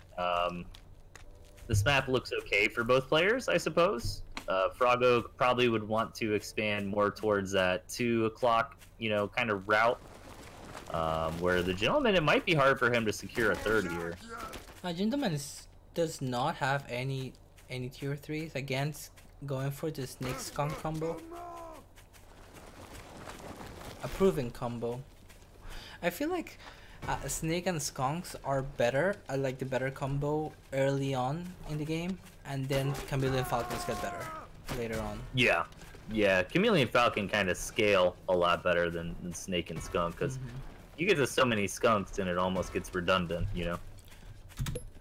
Chameleon first from Frogo. Now, one key thing here is that the gentleman has an option to take an early campfire and Frog doesn't. So, I wonder if that's going to come into play. Gentleman's placing these warns very aggressively, He's second. not too. doing a. Oh no, he's not. Okay. I thought he was gonna punish it because of the rush distance. Yeah. That's weird. I think he usually does that. I think he's just setting up to have this mill on the low ground and then take the top one as well. Actually, yeah, he's setting up for the campfire. Yep. He's gonna grab it next. What? This push is questionable from Frogo? Yeah, Frogo needs to be careful. Maybe he wants to try to hit while he has a Yeah, tier with the 2 and his chameleon it opponent works doesn't. though. With the chameleon it works because you can like tank it and then bring him back. You see? Oh, but Yeah, he lost How it. did he lose it? It looked like it stealthed in time. Huh. I guess the squirrel shots connected after it hit the shadows there. Still not the end of the world. He did end up taking the war in to compensate for the chameleon, but not ideal. Could have gone so much better. Alright, so looks like the gentleman has secured that campfire.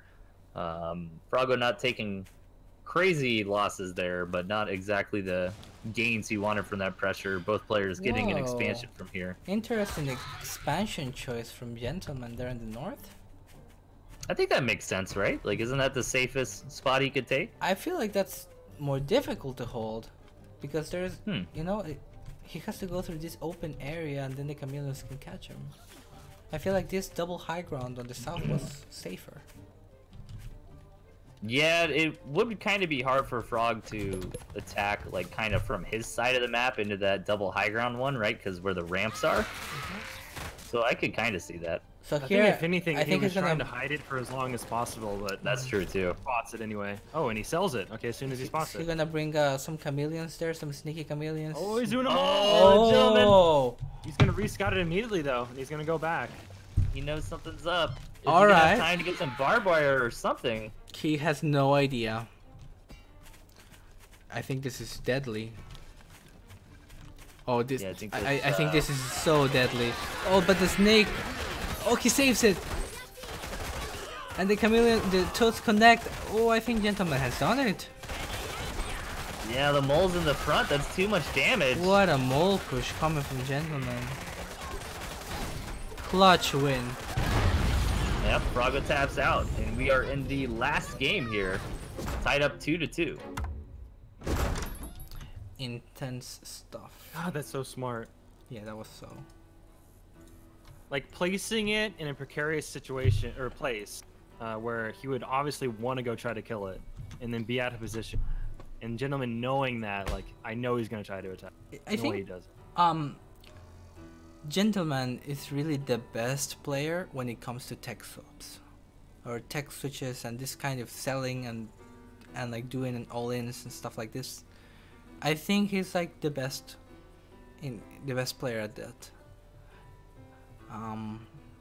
Well, it paid off. I think that now Froggo is gonna be aware of that possibility a little bit more and play more cautiously. Right. Now we're gonna see the real decks from this. Like, what do these people think are the best decks for game number 5? Yeah, this is it, man. All or nothing. Game 5. We can't expect more. The TNT gods wanted a game 5. That's right. Now hopefully we get a nice big balanced map here. Don't jinx it. Right. I want the 4-farm mall. Let's go. The 4-farm double. Okay. Boy. Let's see it. We've got Frog in the bottom and Gentleman to the top right, and this is a very weird map indeed. What a weird map, but both players have access to second bases, so we should have a game. It's like, it's not completely unfair. Of course it is Gentleman favored, but not by a lot. I don't expect we'll see any early rushes because it's such a long distance around this lake. Yeah, I don't know, man. Like, I feel like if the Gentleman gets that base on the low ground there, don't you think he kind of locks in those surrounding gristmills as well? Like, I feel like Gentleman's either kind of all or nothing on this map as far as expansions are concerned, right? No, yeah, I imagine they both are identifying that, especially that one on the high ground there. If Gentleman even takes that one on the high ground, then he's probably pretty much locked the one on the low ground. Yeah. I'm not 100. And then can encroach on the other. So I would like to agree with you, except the Gentleman is not taking any defenses. So it might not be 100% secure. That's true. Like, imagine if Froggo got that kind of center left one on the low ground, threw up some turrets, you know? 8-farm expand here from Froggo. 8-farm campfire from the Gentleman. Very economic openers. Yeah, they're pretty confident neither of them are rushing. Yeah, Froggo even took that 8-farm expand without seeing the campfire. Now he sees it, so he's got to be happy with his decision here moving forward. For sure. So, both of them are running owls. But what do you think is the better, like, oh wow, double expand. Yeah. He wants that middle, because if he takes it, the game's probably his. Oh, he sells it. Okay, he's just faking it out. So he thinks, he doesn't know that he has the top middle, right? He thinks he's expanding over here. So maybe now Froggo thinks there's like a mole push or something coming, like in the previous games. No, he's definitely seen it. Oh, now he scouts it. Okay. All right, pretty big economic investments for both players. I guess the real question here is who's going to throw down that tier 3 first, or even tier 2 right now. Ooh, Frog going very, very heavy on it. Eco here. 0 units. Yeah, he's just getting his first squirrel coming in now. Well, yeah, I guess he sold earlier. I think that Gentleman has a better composition, right? Because the skunks are really good in owl versus owl fights. Owl incoming? I feel like yes. Turrets are pretty good too, I love this! Yes! Ooh, mass lizards and... Okay, but here's the thing. Froggo has toes. That's true.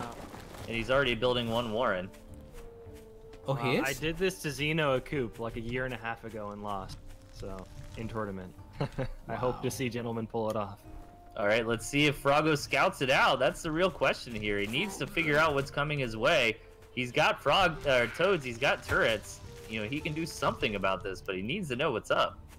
Okay, wait. So Oh, he thinks it's tier 3. Gentleman can micro this. You see, there's only one, like a weak connection. No. Oh. I think that's it. That has to be it. Unless. Oh, there's toad. Oh, it goes gets down. sniped. Okay, this toad has to connect. Okay, not a great connect. You see, this is what I meant. Like, I think Pal should have been doing this type of back and forth with the lizards, so the toads don't get great connections. But you see, Gentleman is doing this, and it's working so nice. But Froggo's not dead. That's the thing here. He knows what's up now. He's getting the toads. Now he's going double, so I think I sell lizards, but he's doubling. Oh my. 30 lizards. It's so risky against 6 toads, I feel like. Okay, we're gonna have to see. It all depends on control. Here we go. It's a crazy all in. Yeah, Froggo, man. Pushing forward. He's really confident. He needs these toad connections. Are they gonna get him? Gentleman trying to be careful. Doesn't want to lose all these lizards. Oh, what? Oh, the toads at the Warrens. Oh no. But the Falcons may be too good. Wow, Frog is maintaining this push, but he needs to be careful not to overextend. He's got the better economy here. I think Gentleman needs to stop rallying his units and just like wait for another reinforce and then bring them all in at once. Yeah. Big wave of lizards coming in. One by one. But this Falcon is such a hero. Finally goes down, but has the damage already been done? Frog with a lot of tempo and momentum here on the front lines, right at Gentleman's base. I feel like that's it. Oh, he calls it. Gentleman's gonna tap out if Froggo takes the victory. Underdog winning the Tooth and Tail 1-year anniversary tournament. Very impressive stuff here. What a true champion. Coming back and winning it. And everybody thought he had it. Well, That's how you do it. congratulations. Well Maybe we done. can get an interview with Froggo.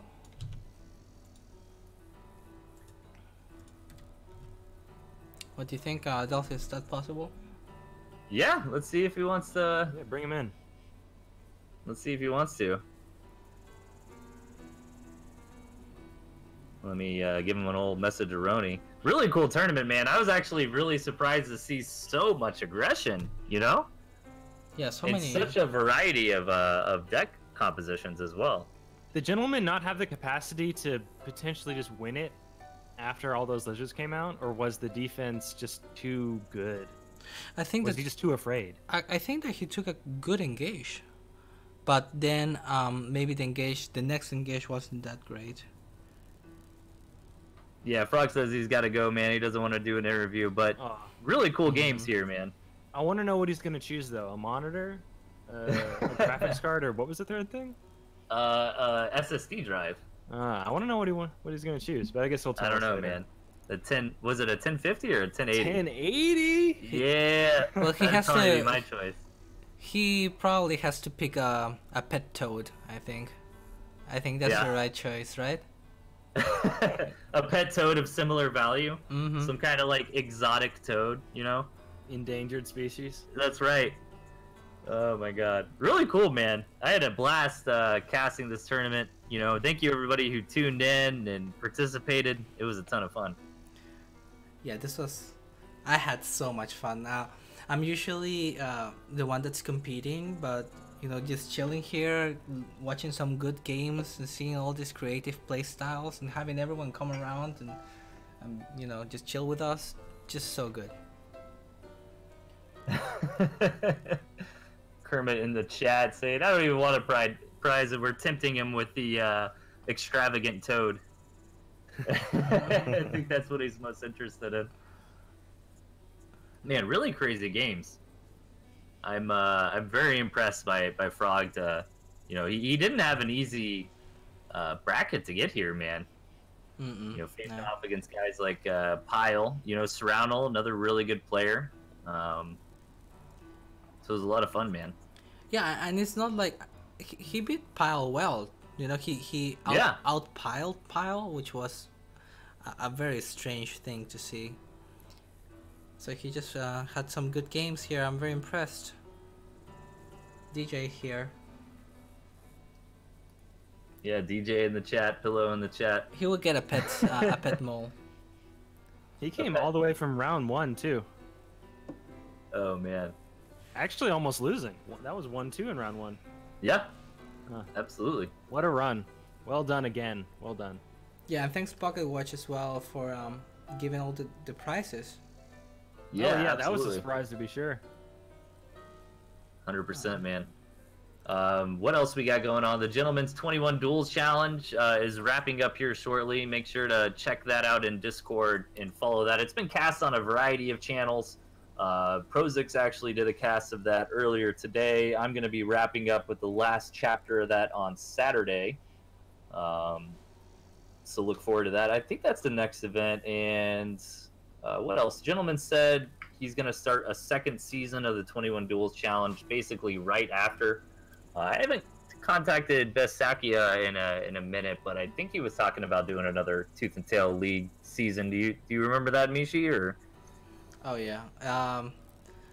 Well, is he going to do the season 3? I really hope so. Or season 2, right? Or season 3? What am I saying? yeah, it would be season 3. I don't Yeah. want to. Don't quote me on that. I'm not 100%, but I think that should be under the makings here. That would be so good. I mean, the season 2 was a lot of fun. It's a different kind of tournament, right? This tournament is just 3 hours, very intense, a lot of games. The league Right. is a different kind of competition. It's more like a long current, kind of like a marathon rather than a sprint.